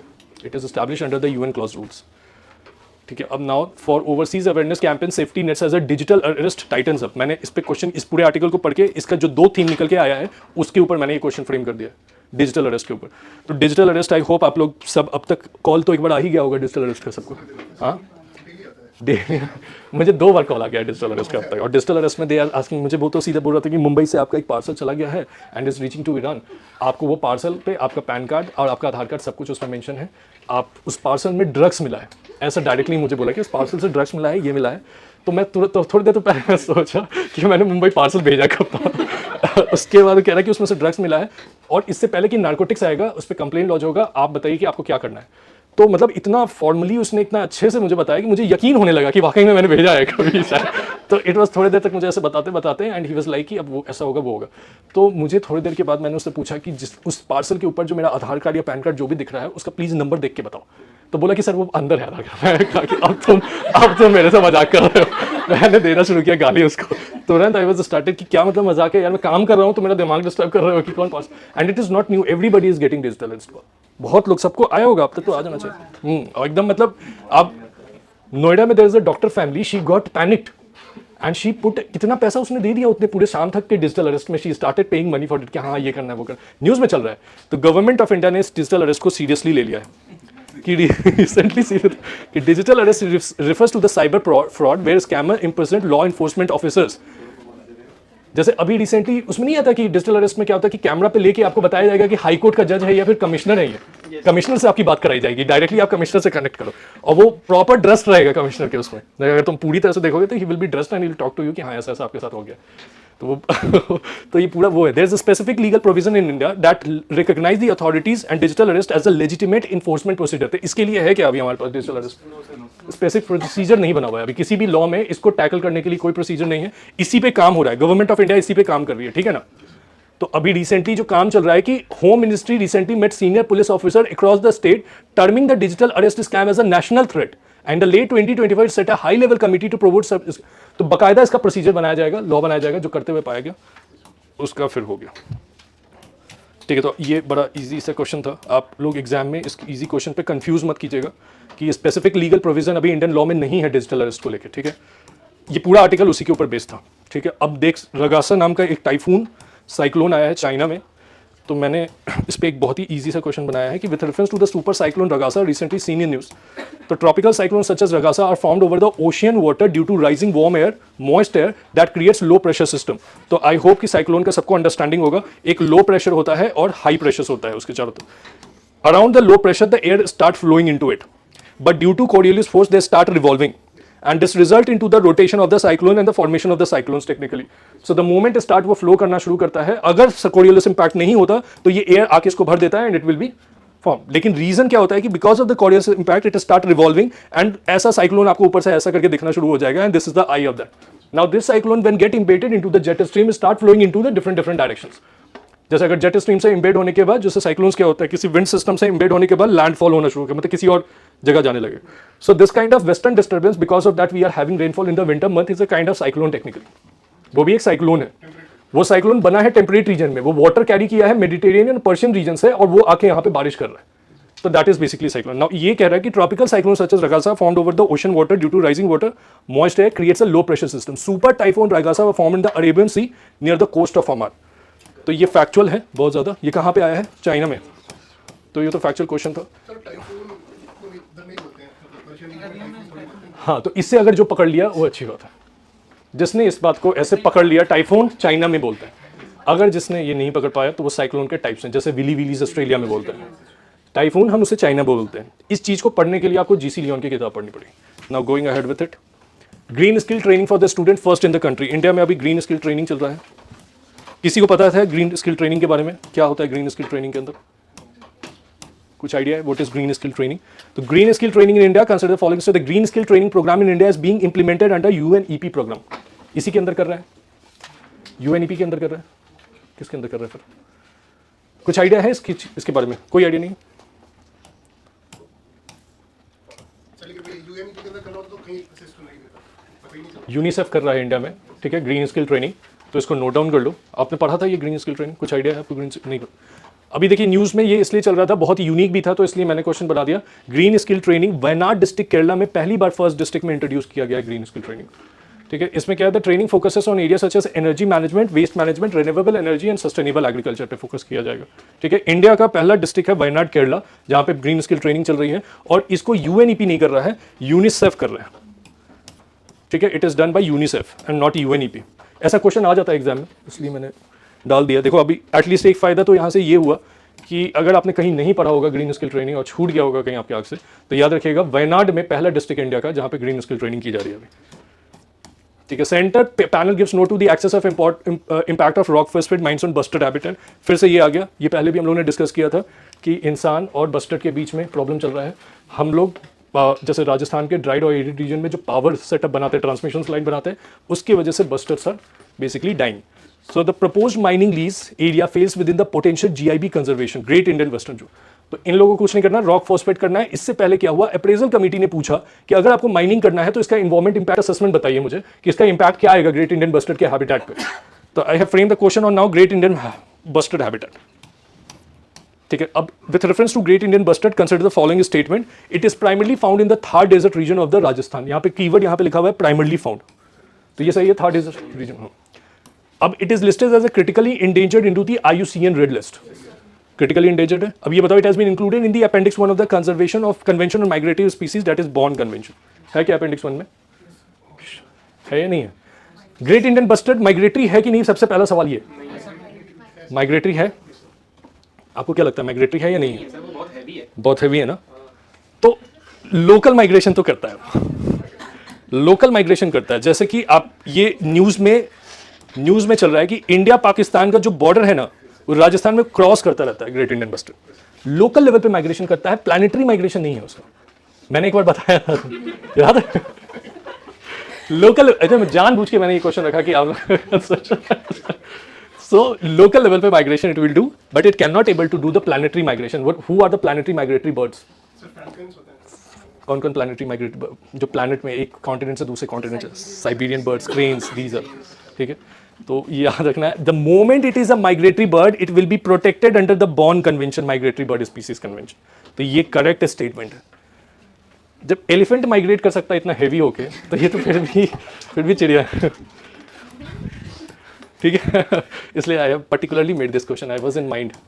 देखो इस एलिफेंट पे भी यही है, डेटा आ गया है एलिफेंट पे, एलिफेंट का पॉपुलेशन डिप किया है और most of the elephant western Ghats में मिलते हैं, ठीक है ना? अभी ये मुझे भी नहीं मालूम था, मुझे अब तक लगता था कि नॉर्थ ईस्ट उड़ीसा इन सब जगह पे मिलता है। मोस्ट ऑफ द एलिफेंट्स जो है वो वेस्टर्न घाट के कर्नाटका रीजन में मिलते हैं। ये बाकायदा स्टेट्स का भी डेटा देखो, Karnataka, Assam, Tamil Nadu, Kerala, Uttarakhand and Orissa, it is found in these states. So now question इस पे देखिए, the Indian elephant is a migratory species and has been included in Appendix 1 of the Convention on Migratory Species Born Convention. तो ये सही statement है। In India, the largest share of elephant found in the Western Ghat. ये भी सही statement है। Government of India has declared Indian elephant as a national heritage animal. ये पता था सबको? क्योंकि वो केस आया था ना, हाँ अंबानी वाला केस पे आया हाँ, उसके बाद फिर it was considered as Indian elephant as a national heritage animal. कितने लोगों को नहीं पता था कि एलिफेंट नेशनल हेरिटेज एनिमल बन चुका है आज की डेट? नहीं मालूम था? देखो कितना यूनिक चीज़ पता चला, मुझे भी कल ही मालूम चला ये। ठीक है, तो इसका डेटा बड़ा काम का है इसमें। In central India the mining pressures were determined as a major concern. इसमें क्या, Assam, Karnataka, Tamil Nadu and the latest report according to the latest elephant numbers remain high in the western ghat followed by northeastern and after that brahmaputra plain। तो ये याद रखना ना, ये आ चुका है ना क्वेश्चन एक बार, 2020 में आया है, 2020 में। ठीक है, अब आते हैं थोड़ा सा ट्रिकी क्वेश्चन अब यहाँ से, पॉलिटी के क्वेश्चन से। अब एक तो रिवर, हाँ ये रिवर तो आप लोग यहीं रहते हो। With reference to the river of Indus river system consider following statement. Ravi river originates in the Himalaya in the Himachal Pradesh. Indus valley river system का जिसको ड्रेनेज सिस्टम पता हो, सही है। और इंडस कहाँ से ओरिजिनेट होती है? तिब्बत मानसरोवर लेक के पास। उसके बाद इंडस की जो रिवर सिस्टम का एक बार जरा से ट्रिब्यूटरीज देखते हैं। सबसे पहले झेलम, ऊपर नॉर्थ से नीचे साउथ की तरफ आता है। सबसे पहले झेलम, चेनाब, रावी, ब्यास एंड सतलज। ठीक है, तो सबसे पहले जो झेलम है it also originates from where? Sheshnagar. Sheshnagari कहाँ पे है ये, कौन से? Jammu and Kashmir. Chenab originates from Kullu Manali district. Kullu Manali district. Ravi also originates from there as well. Kullu Manali district से ही वहाँ से originate. And after origination it start flowing to the Rohtak, Satluj.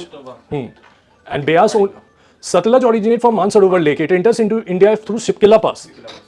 पहले तो वो चलती है चाइना में, then it entered into India from Shipkila Pass. Now question is कि Ravi river originate in the Himalayas in Himachal Pradesh. This is a correct statement. ये Kullu Manali district जो है वहाँ पे, वहाँ से originate होती है।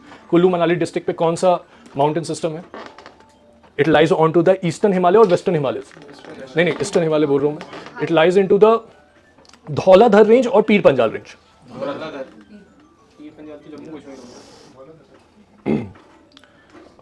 कहाँ पे है? धौलाधर पे है या पीर पंजाल? तो ये भी तो इसी तरफ होगा ना, धौला।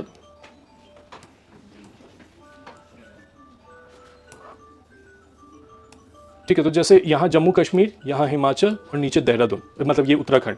ठीक है, now we have a great Himalayan system that runs from the west to east ऐसे। ठीक उसके नीचे हमारा ट्रांस नहीं, ये मिडिल हिमालय जिसको लेस, हाँ। And after that we have Shivalik range which again runs from the east to west to east. Now इस जो लेसर हिमालयस है इसमें मल्टीपल माउंटेन सिस्टम है, जैसे धौलाधर है, पीर पंजाल रेंज है। तो धौलाधर तो यहाँ पे लाई करता है, पीर पंजाल यहाँ लाई करता है हिमाचल के रीजन्स में। तो टेक्निकली पीर पंजाल होना चाहिए, धौलाधर नहीं होना चाहिए। ऐसे जाके मैप प्रैक्टिस करना होगा, ठीक है ना। The Ravi river flows westward through India and enter Pakistan where it joins the Chenab river. तो ये तो सही है, वेस्टवर्ड जाता है एंड चेनाब रिवर से फाइनली हो जाता है। Ravi river joins Sutlej at Harike to form the Harike wetland. तो ये किसी को आइडिया है? सही है स्टेटमेंट। तीसरा भी गलत, तीसरा सही। और बाकी लोग आप तुम बताओ साक्षी, इज इट करेक्ट, राइट और रॉन्ग? राइट और रॉन्ग उसको तो पता है, he is smiling, that's why. बहुत इंपॉर्टेंट है, मतलब आप लोग मैप प्रैक्टिस, इसका मतलब वेटलैंड्स की प्रैक्टिस नहीं की हो। Beas and Sutlej meets at Harike wetlands from where we have stretch the Indira Gandhi canal. Yes, sir, Beas है यार। ब्यास है, रावी नहीं है। सर ऑप्शन ही नहीं है कहाँ? इसमें, Ravi river join Sutlej river. इसमें ऑप्शन नहीं है ना, क्यों देखा? जैसे 1 and 2, 2 and 3, 1 3 तो 1 2 सही हो गया ना, फिर 3 गलत हो गया। ब्यास नहीं है। सही तो है, करेक्ट पूछ रहा है, तो third statement is wrong, 1 and 2 is correct, है ना। तो अपने को क्लैरिटी से पता होना चाहिए। मैं आपको ईयर बता देता हूँ किस साल ये क्वेश्चन आया। 2014 में, 2014 में आ चुका है ये क्वेश्चन। जैसे मैंने पीवाई क्यू रट लिया है, आपको रटना होगा। एक एक मैप आपको जैसे जा जाके प्रैक्टिस करना होगा बाई ईयर वाइज, वैसा पूरा का पूरा। जैसे मैंने इसमें देखो, इसमें मैंने ये हिमाचल का वो भी बताया कि भाई हिमाचल में भी। अब इसमें एक और क्वेश्चन है, नेहरू टनल और अटल टनल। नेहरू टनल अभी रिसेंटली कब बना था? नेहरू टनल और अटल टनल अभी न्यूज़ में चल रहा था ना, अटल टनल। वो हमने किस पे बनाया है, किस पास पे बनाया है? अटल टनल रोहतांग पास पे। और रोहतांग पास किस पे आती है, पीर पंजाल रेंज पे या धौलाधर रेंज पे? धौलाधर पे आएगी, सॉरी पीर पंजाल पे आएगी। पीर पंजाल पे। कंफ्यूज नहीं होना, ये एग्जाम में आ जाएगा ना इस बार। इसी बार तो हमने इनॉग्रेट किया है। अब इसमें देख लो आप लोग, अगर मैप प्रैक्टिस में एक बार देखना है तो ये देखिए यहाँ पे, this is Sutlej, this is Beas, after that it flows under name of Sutlej, this is Ravi river, ये रावी रिवर है, ठीक है ना। It also makes a border between, थोड़ा सा बॉर्डर भी बनाता है India Pakistan. This is Chenab river and this is Jhelum. Jhelum यहाँ पे जाके ये पूरा बाउंड्री स्ट्रेच है झेलम का, झेलम के इधर पाकिस्तान, इधर इंडिया, ये पीओके का border, and after that it flows into this direction. तो ये पूरा रिवर सिस्टम आपको प्रैक्टिस करना है, ठीक है ना। अभी तो क्लियर हो गया ना मतलब। अच्छा ये, हाँ अभी ये जो बोल रहा था कि ब्यास और सतलज जहां पे मिलती है, दिस सतलज मीट ब्यास, इसी को हरिके आइलैंड बोलते हैं। और यहीं से हमने क्या लिया है, इंदिरा गांधी कैनाल जो यहां तक आया हुआ है, ठीक है ना। इंदिरा गांधी, रावी और ब्यास में बस ये याद रखना, इंदिरा गांधी कैनाल हमने इसी पे खींचा है, ठीक है ना। यहाँ का लाइफलाइन है ये डेजर्ट रीजन्स का। इसको कहाँ पे पढ़ते हैं, अगर मेंस में आंसर लिखना होगा तो कहाँ पे लिखेंगे इंदिरा गांधी कैनाल को? ज्योग्राफी में कौन से टॉपिक में? इंटरलिंकिंग रिवर, किस इंटरलिंकिंग ऑफ ज्योग्राफी आपने अगर कहा कमांड एरिया डेवलपमेंट प्रोजेक्ट्स पढ़ा होगा आपने, ड्रॉट एरिया डेवलपमेंट प्रोग्राम पढ़ा होगा, उसके अंदर we put it into the mains examination, वहां पे हम इसको ठीक है ना। तो ये याद रखना है, ठीक है। This man was basically our, ये जो इंटरनेशनल क्रिमिनल कोर्ट है, इसने इस मैन को बेसिकली चार्ज लगाया इसके against war crime and crime against humanity का, बस इतना ही जाना है। अब मेरा सवाल ये है कि ये मैन मेरे लिए इंपॉर्टेंट नहीं है, साउथ सूडान का आदमी, इसने किया होगा कुछ काम, जो वहाँ पर जो साउथ सूडान में जो लड़ाई हो रही है वो कुछ नहीं है, रिसोर्स को लेकर लड़ाई है, ठीक है। मल्टीपल कम्युनिटीज है, they are fighting with each other for the resources, and इसका हर जाना वहाँ के सिविलियंस लोग को बढ़ना पड़ा। ना the question is not it, the question is that कि इंटरनेशनल क्रिमिनल कोर्ट के पास इतना पावर है कि किसी को वो पनिश, मतलब इंटरनेशनल लेवल पे वो कर दे, वॉर अगेंस्ट क्राइम लगा दे आपके अगेंस्ट में, पावर है इंटरनेशनल क्रिमिनल कोर्ट को इतना। With reference to the international criminal court, consider the following statement: ICC can prosecute both individual and sovereign state for genocide, war crime against humanity and crime of aggression। ये कर सकता है क्या, power है उसके पास, state और individual दोनों पे लगा देगा। मैंने कीवर्ड जानबूझ के रखा कि इंडिविजुअल पे भी लगा देगा और सॉवरेन स्टेट के ऊपर भी जेनोसाइड का लगा देगा। खाली इंडिविजुअल के ऊपर लगा सकता है, क्यों? पे नहीं लगेगा। हाँ, वो आईसीजे लगाते हैं, इंटरनेशनल क्रिमिनल कोर्ट ICC लगा सकते हैं, कुछ आइडिया आपको? जो सिग्नेटरी है मेंबर हम पे लगा। और सोवरेन स्टेट पे, जैसे इजराइल कर रहा है अभी, लगाया था सोवरेन स्टेट, इजराइल की उससे लगाया था ना। तो कंसिडर कर सकते हैं इसको, करेक्ट स्टेटमेंट लगे। टेक्निकली ये नहीं लगा सकते, इंटरनेशनल क्रिमिनल कोर्ट सिर्फ और सिर्फ इंडिविजुअल के अगेंस्ट में होगा, और not for that. International criminal court का जो काम है वो कुछ नहीं करना है कि अगर आपका होम कंट्री जो कोर्ट और जुडिशियल सिस्टम है वो अगर फंक्शन सही से नहीं कर रहा है तो वो मैटर इंटरनेशनल क्रिमिनल कोर्ट में चला जाएगा, वो बस हेल्प करता है, ठीक है ना। वो दैट बेसिकली हेल्प्स कि आपका कोर्ट सही से फंक्शन नहीं कर रहा है तो वी विल फाइट द, मतलब हम उस पर वो जेनोसाइड सैंक्शन लगेगा। वॉर क्राइम, जो वॉर अगेंस्ट, मतलब वो नहीं, वो किसी पर्टिकुलर पर्सन पे लगेगा क्राइम किया हुआ है, आप पूरे स्टेट पे ऊपर चार्ज लगा दोगे। The ICC can prosecute both individual, तो ये गलत स्टेटमेंट हो गया। अब now the ICC seated in Hague in Netherland, peace palace, I hope you know that, peace palace में ही बैठते हैं लोग। उसके बाद ICC function as a court of last resort and complement national court rather than replacing them. तो अगर आपका होम कोर्ट, अगर आपका डोमेस्टिक वहाँ पे अगर नहीं दे रहा है आपको जस्टिस, तो you can reach for the international. Although अगर इसने डिसीजन लिया भी वॉर अगेंस्ट क्राइम तो उसका कोई फर्क नहीं पड़ने वाला है, कोई बहुत ज़्यादा, अनलेस अंटिल कोई डेयर करके उस इंसान को उसकी कंट्री से ना उठा ले, जैसे अभी वेनेजुएला के केस में हुआ, और कोई किसी ने कुछ बोला भी नहीं।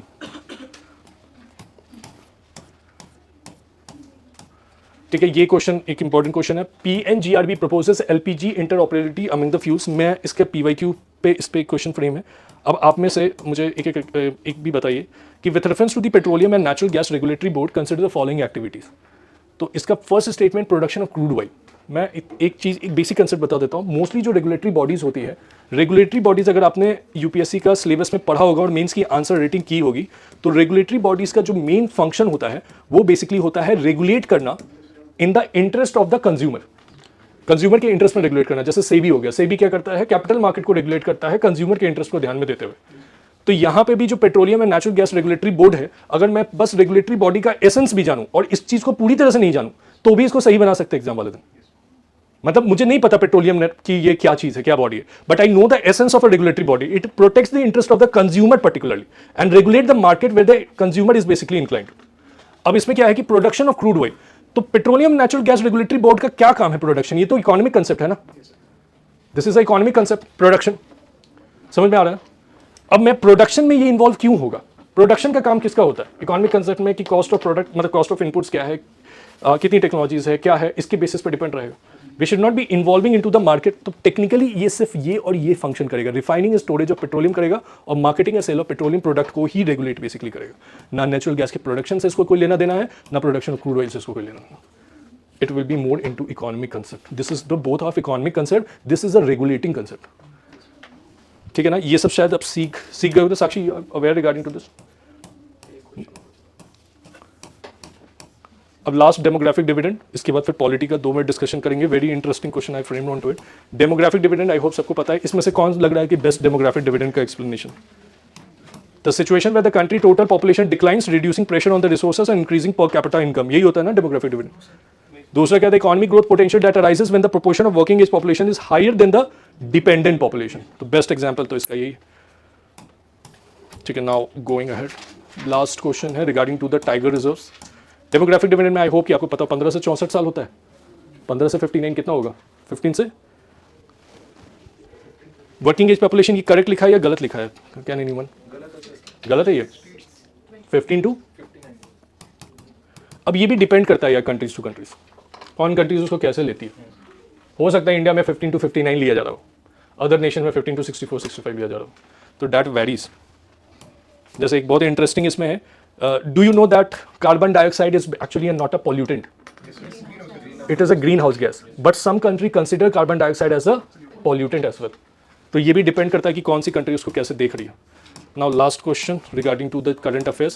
Current में न्यूज़ में चल रहा था regarding to the center clears translocation of tiger from Tadoba on Pench to Sahyadri reserve. Tadoba कहाँ पे है? पेंच, पेंच बॉर्डर पे होता है, बॉर्डर यहाँ पे। This is Pench tiger reserve, Nagpur के पास, मध्य प्रदेश में भी लाई करता है और इस पे भी लाई करता है। ठीक है, नाउ कर क्या रहे हैं कि यहाँ से टाइगर उठाया, यहाँ से उठाया और उसके बाद सह्याद्री टाइगर रिजर्व में हम ट्रांसलोकेशन कर रहे हैं। ठीक है, कुछ बस टॉपिक इतना ही था, आपको पता होना चाहिए क्लैरिटी से कि कौन कौन से टाइगर रिजर्व हैं इंडिया में, कहाँ कहाँ पे। तो Pench tiger reserve is Madhya Pradesh सही है, Sahyadri tiger reserve in Maharashtra, Tadoba Andhari tiger reserve is in गलत statement, Valmiki tiger reserve in. ठीक है, तो सारा याद है फिर इसका मतलब। Now going ahead with the polity question. अब यहाँ से पॉलिटी क्वेश्चन डिस्कस करते हैं सर्टन।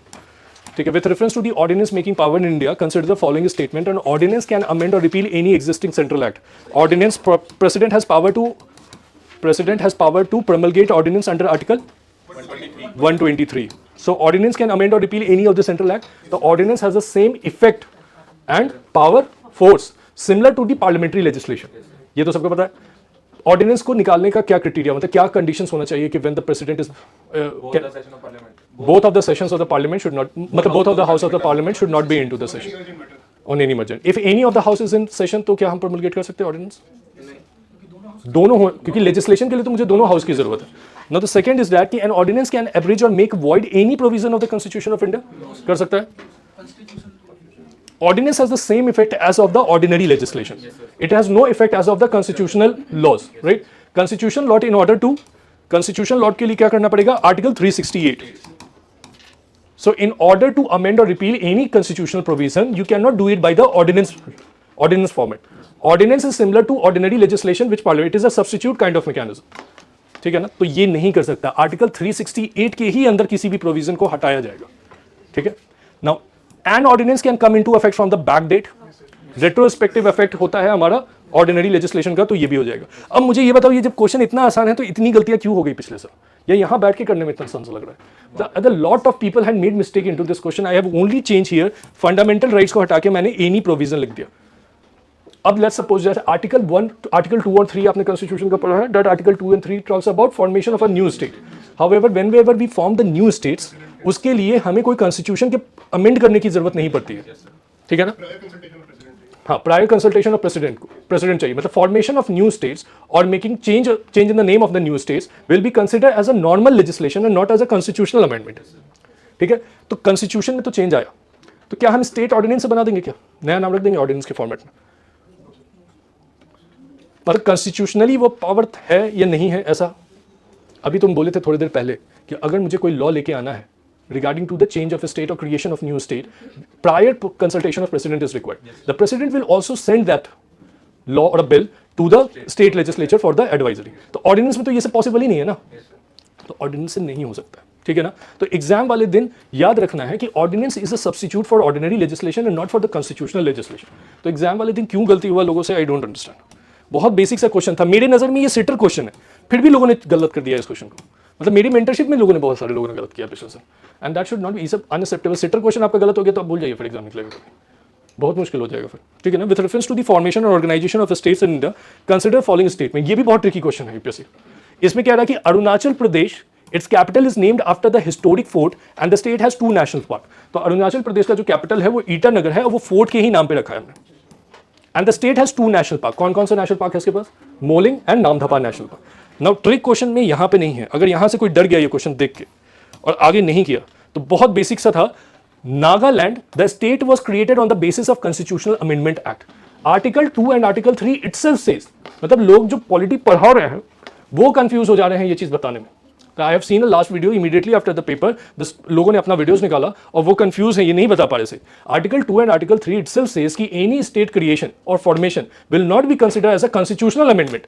आर्टिकल 4 के अंदर अगर आपने 2 और 3 के तहत अगर कोई स्टेट बना दिया या किसी का स्टेट का नाम चेंज कर दिया तो उसको कॉन्स्टिट्यूशनल अमेंडमेंट कंसिडर नहीं किया जाएगा। तो फॉर्मेशन ऑफ स्टेट कह रहा था, state was created on the basis of constitutional amendment, तो formation of state would not be considered as a constitutional amendment. अब now when I enter the special provision with respect to the Nagaland under article 371A, either मैंने schedule में change दिया कि council of state Rajya Sabha के लिए उसके लिए seat निकाला मैंने, तो that will be considered as a constitutional amendment. अभी क्लियर हुआ ना, ठीक है ना? तो अभी इसमें भी कुछ लोग, आर्टिकल 4 तो ये कहता है कि जो आर्टिकल 2 और आर्टिकल 3 के अमेंडमेंट हम करेंगे उसको इफेक्ट देने के लिए, तो उसको अमेंडमेंट अंडर आर्टिकल 368 नहीं माना जाएगा। हाँ, मतलब उसको कॉन्स्टिट्यूशनल अमेंडमेंट नहीं माना, ऑर्डिनरी लेजिस्लेशन हो जाएगा, सिंपल सिंपल मेजॉरिटी। सर अभी सेकंड जो स्टेटमेंट है, Nagaland the state was created on the basis of constitutional amendment act, हमने 13th अमेंडमेंट एक्ट पास किया था ना सर इसको बनाने के लिए, लेकिन उससे आर्टिकल 371A इंसर्ट हुआ था। हाँ जी सर, लेकिन भाई क्रिएशन ऑफ स्टेट, ये इसका ये देखो ना, इसमें ये लिखा है created on the basis of constitutional amendment. तो क्या नागालैंड एक्ट 1962 के अंदर हुआ है क्रिएशन? क्रिएशन तो एक्ट के अंदर हुआ, एक्ट के अंदर हुआ, ऑर्डिनरी लेजिस्लेशन उसको कंसीडर किया जाएगा। अमेंडमेंट हमने पास किया था शेड्यूल 1/4 को। हाँ, उसके अंदर स्पेशल प्रोविजन डालने के लिए मैंने 371A के अंदर पास किया था। The ceding of any territory to the foreign, उसके लिए भी possible। हाँ वो तो चाहिए। हाँ, सीडिंग अगर करना होगा तो कॉन्स्टिट्यूशनल अमेंडमेंट चाहिए होगा, ठीक है। अब next is article 200, the governor has the discretion. तो under article 200 the governor has the discretion to reserve bill passed by the state legislature for the consideration of the president. तो article 200 के अंदर तो डिस्क्रिशन है ही governor को। कहीं ऐसा mention है क्या आर्टिकल 200 में कि इट इज रिटन एज कि they have a discretion? No sir, नहीं है डिस्कशन, ये नहीं डिस्कशन पावर नहीं दी है constitution. The Constitution of India explicitly mentioned that the governor may act in his or own discretion in certain matters. अभी इसमें क्या कंफ्यूजन है? आर्टिकल 200 पढ़े हो? यस सर, पढ़ा है। आर्टिकल 200 के तहत लिखा है कि governor has discretion to reserve a bill pass by the state legislature for the council. Power discretion है, लेकिन कॉन्स्टिट्यूशन ने उसको लिखा नहीं है उसमें। Are you getting my point? समझ रहे हो ना बात? बाकी लोग को समझ में आ रहा है ना? पावर ऑल्दो डिस्क्रिशन है, वो उसको डिस्क्रिशन का मतलब ये होता है कि governor should not go to the council of minister and taking advice of that person, he can take a decision independently. यही इसका मतलब है, ठीक है ना? अब कह रहा है कि आर्टिकल 200 के अंदर governor has the discretion to reserve bill passed on the state legislature for the consideration president. अब ये बताइए प्लीज, गलत है कि सही है? सही स्टेटमेंट है ये, ठीक है ना? सही स्टेटमेंट है ये लिखा हुआ। अब नाउ इसके बाद the constitution of India explicitly mentioned that the governor may act in his own discretion. गलत है सर, कहीं मेंशन नहीं, 163 में मेंशन है। हाँ फिर खोलिए, आर्टिकल खोलिए मेरे सामने, पढ़िए खोल के। गवर्नर के केस में मेंशन है, प्रेसिडेंट के केस में नहीं है। प्रेसिडेंट के केस में नहीं है, और क्वेश्चन अभी तक गवर्नर पे ही है। ये असर्शन और रीजन पे क्वेश्चन है, असर्शन रीजन पे है क्वेश्चन, ठीक है ना। पहला स्टेटमेंट इसका सही है, दूसरा स्टेटमेंट भी सही है, बट ये क्लियरली उस चीज को जस्टिफाई नहीं कर रहा है, ठीक है। This is more tricky in nature. I have done the PYQ, उसको मैंने उठाया और उसको मैंने ट्रिकी बेसिस पर सेट कर दिया। अब आपका दिमाग सबसे पहले, कॉन्स्टिट्यूशन में अंडर 200 तो नहीं लिखा है, बट आर्टिकल 163 के अंदर बाकायदा मेंशन है कि the governor can take decision with respect to the matter, he has description power into it, ठीक है ना। तो आर्टिकल्स का ऐसे आइडिया होना चाहिए। Now the President of India is empowered to declare an area as a scheduled area under 5th schedule of the Constitution. तो ये प्रेसिडेंट के पास पावर होता है क्या empowered? कौन से शेड्यूल के अंदर, किस शेड्यूल में, किस पैराग्राफ में? पैराग्राफ भी पता होना चाहिए। The President of India is empowered to declare area of scheduled area under 5th schedule of the Constitution. तो प्रेसिडेंट को गवर्नर से लेने का जरूरत है सहमति? Is he required to take a? Governor से कंसल्ट करेगा? जरूरी नहीं है कि वो कंसल्ट करेगा, चाहे तो कंसल्ट कर सकता है, वरना जरूरी नहीं है कहीं पे। टेक्निकली पूरा पावर आर्टिकल 244 क्लॉज 1 के अंदर दिया हुआ है कि president of India is empowered to declare as area of schedule area under 5th schedule of the constitution, ठीक है। Under the constitution of India the president has been given the total control over the administration of schedule area in the state. ये तो गलत, total administration नहीं मिलेगा, है ना, ठीक है। चलो इतना तो आइडिया है। अब consider the following subject under the Constitution of India. List 1 union list in the 7th schedule, extent of executive power of the state and condition of the governor office. ये कह रहा है कि इनमें से ये तीनों मैटर में अगर किसी भी तरह का अमेंडमेंट करना होगा संविधान के इस मैटर में, तो इसमें हमें 2/3 स्पेशल मेजोरिटी के सिवा अलावा हमें स्टेट लेजिस्लेचर से भी, half of the state legislature से भी रैटिफिकेशन लेना पड़ेगा। 1 और 2। अब आप ये बताओ कि गवर्नर क्यों नहीं, ये भी तो, इस पे भी तो स्टेट का वो है। दिस इज ऑल्सो स्टेट का रोल यहाँ पे भी तो है। Governor is a important office in the state administration. अगर आप उसमें चेंज लाओगे तो स्टेट से रैटिफिकेशन नहीं लोगे क्या? क्यों? एक तो इसे मैंने समझा रखा है already, I have told her, तो she got to know that. However our country में, मतलब आप इस पे थोड़ा सा दिमाग, मतलब मेरा जो रीजनिंग जो कहता है, माई रीजनिंग सेज कि governor is a most important office in the state administration, और आप इसी में जब चेंज ला रहे हैं तो वैसे सिचुएशन में आपने क्या किया कि रैटिफिकेशन भी नहीं लिया स्टेट लेजिस्लेचर का इसमें। मतलब तुम जो बोल रहे हो वो सही है, बट रीजन क्या है इसका? सर हमने जब हमारा कॉन्स्टिट्यूशन किया था तो हमने यूनिटरी फीचर, हाँ यूनिटरी फीचर, हमारा जो फेडरल सिस्टम है वो मोर यूनिटरी बायस्ड है। अगर हम यूएस जैसे फेडरल फीचर होते तो आप छू भी नहीं सकते थे ऐसे ऑफिस को इतने आसानी से, ठीक है। यूनिटरी बायस्ड है, इसलिए इनके जितने भी कंडीशन का मतलब क्या हो गया, उसका टेन्योर क्या होगा, फीस, हाँ ये सारी चीजें, क्या एज होगा, क्या क्राइटेरिया होगा, तो ये सारी चीज़ों को हम लोगों ने नॉर्मल छोड़ दिया यूनिटरी बायस्ड होने की वजह से। दूसरा, अब आपका काम यहाँ पे खत्म नहीं होता है। आर्टिकल 368 को जाके पढ़ना है और उसकी क्लॉज 2 में जाके देखना होगा कि कौन कौन से प्रोविजन को अगर आप टच करते हैं तो स्टेट की रैटिफिकेशन लेनी होगी। पहला हाई कोर्ट और सुप्रीम कोर्ट, जहां आपने उसको टच किया आपको स्टेट रैटिफिकेशन लेना। दूसरा executive power of the state, मतलब एक्सटेंट ऑफ एग्जीक्यूटिव। फिर आपने 7th शेड्यूल को टच किया तो आपको लेना पड़ेगा रैटिफिकेशन। जैसे जीएसटी में हाफ ऑफ द स्टेट का रैटिफिकेशन लिया था। क्यों लिया था हमने? क्योंकि हम उसमें यूनियन लिस्ट 7 शेड्यूल, जैसे centre state relation, centre state financial relation, हाँ ठीक है ना, तो ठीक है। तो this is also good question, अच्छा क्वेश्चन था वो भी, इसलिए मैंने डील कर दिया यहाँ पे। Now with reference to the Indian constitution consider the following statement. The governor of a state is not answerable to any court for exercise and performance of the power and duty of his और own office. तो governor of a state is not answerable, कह रहा है कि not answerable to any court for the exercise and performance of the power and duties of his और office. मतलब अगर वो ऑफिशियल ड्यूटी पे है और उसने किसी को झापड़ मार दिया वहीं पे या थप्पड़ मार दिया उसने, तो he is not answerable for that. मान लो ऑफिशियल ड्यूटी पे है। सही है सर, नहीं मतलब खाली सिविल में 2 महीने का वो भी वो। अरे मैं तो आपको एक्सट्रीम बता रहा हूँ ना, ऑफिशियल ड्यूटी पे है वो और उसका मूड खराब है और उसके साथ जाके किसी ने बदतमीजी कर दिया, उसने कुछ बोल दिया या फिर थप्पड़ी खींच दी, तो वैसे सिचुएशन में उसको क्या कहेंगे कि हाँ ठीक है बहुत अच्छा काम किया तुमने, तुम तो गवर्नर हो। ऐसा होगा क्या? ऐसा तो नहीं होगा, बट ये तो नहीं कहेंगे बहुत बढ़िया काम कर। तो मुझे बताओ ना फिर ऐसे सिचुएशन में क्या करना चाहिए फिर हमें? आपका पहला तो स्टेटमेंट सही है, असर्शन, मतलब दिस इज करेक्ट, आप नहीं, वो he got that immunity. Now अब क्या होगा, गवर्नर को हटाया जाएगा ऑफिस से और उसके बाद उसके ऊपर चार्ज लगाया जाएगा, ठीक है ना। ही will B first remove from the governor office because of his misconduct and misbehaviour in that court. भी इसमें बस कुछ नहीं है, गवर्नर का जो पोस्ट है उसके लिए हमें रिस्पेक्ट होनी चाहिए, इसलिए हमने इम्यूनिटी दे रखी है। अब आपने काम ऐसा कर दिया तो आप गवर्नर अब नहीं रहे, उसके बाद you will be remove for that. No, the immunity is provided under article 361 of the constitution which grants personal immunity to the president and governor during term of office. तो ये सेम आर्टिकल में president और governor दोनों का है क्या? ठीक है, ये 2 बार आ चुका है ना, ये क्वेश्चन 2 बार पूछा हुआ है, पिछले साल भी और 361 पूछा गया था, 23 में भी पूछा हुआ था ये आर्टिकल। और assertion रीजन बेस्ड पे। ठीक है, अब नेक्स्ट क्वेश्चन है कि with reference to the pardoning power of the president of India, the pardoning power of the president of India is subject to limited judicial review. तो India का जो pardoning power है वो लिमिटेड है judicial review का, लेकिन जैसे ही हम इसे यूएस से कंपेयर करेंगे, the pardoning power of the United States of America president is not subject to judicial review. Also it is discretionary in nature, however our pardoning power is not discretionary in nature, it is basically advise by council of minister कि इसको माफ करना है तो president चुपचाप उसको माफ कर देगा। Now the constitution of India expressly provide for judicial review of the president. तो ये उसमें नहीं दिया हुआ 72 में मेंशन नहीं है सर। कि इसके ऊपर जो लिमिट, कहर सिंह का केस था, कहर सिंह केस था। ठीक है, all right. Now next question है कि with reference to the speaker of Lok Sabha, consider following, the speaker of Lok Sabha must resign from his office of a political party immediately being elected to the office. UK में होता है ये हमारे country में ये follow नहीं होता है। Under parliamentary convention and constitutional provision it is mandatory for the speaker to resign from his party. तो पार्लियामेंट्री कन्वेंशन है हमारे पास ऐसा कुछ कि आप रिजाइन कर दो फटाक से? हाँ, पार्लियामेंट्री कन्वेंशन नहीं है हमारे पास ऐसा, कॉन्स्टिट्यूशन में तो नहीं है। मेरा एक डाउट था कि ऑल दो कॉन्स्टिट्यूशन में नहीं है, लेकिन क्या पार्लियामेंट्री कन्वेंशन हमने बना के रखा है इंडिया में? वो भी नहीं बनाया हमने, ठीक है ना, वो यूके में बना। ठीक है, तो जहाँ पे कॉन्स्टिट्यूशनल लॉ एब्सेंट होता है वहाँ कन्वेंशन से चीज़ें चलती हैं। आई hope you guys know that. Now the state government do not have power to make rules for granting concession for extraction of minor minerals located within their territory।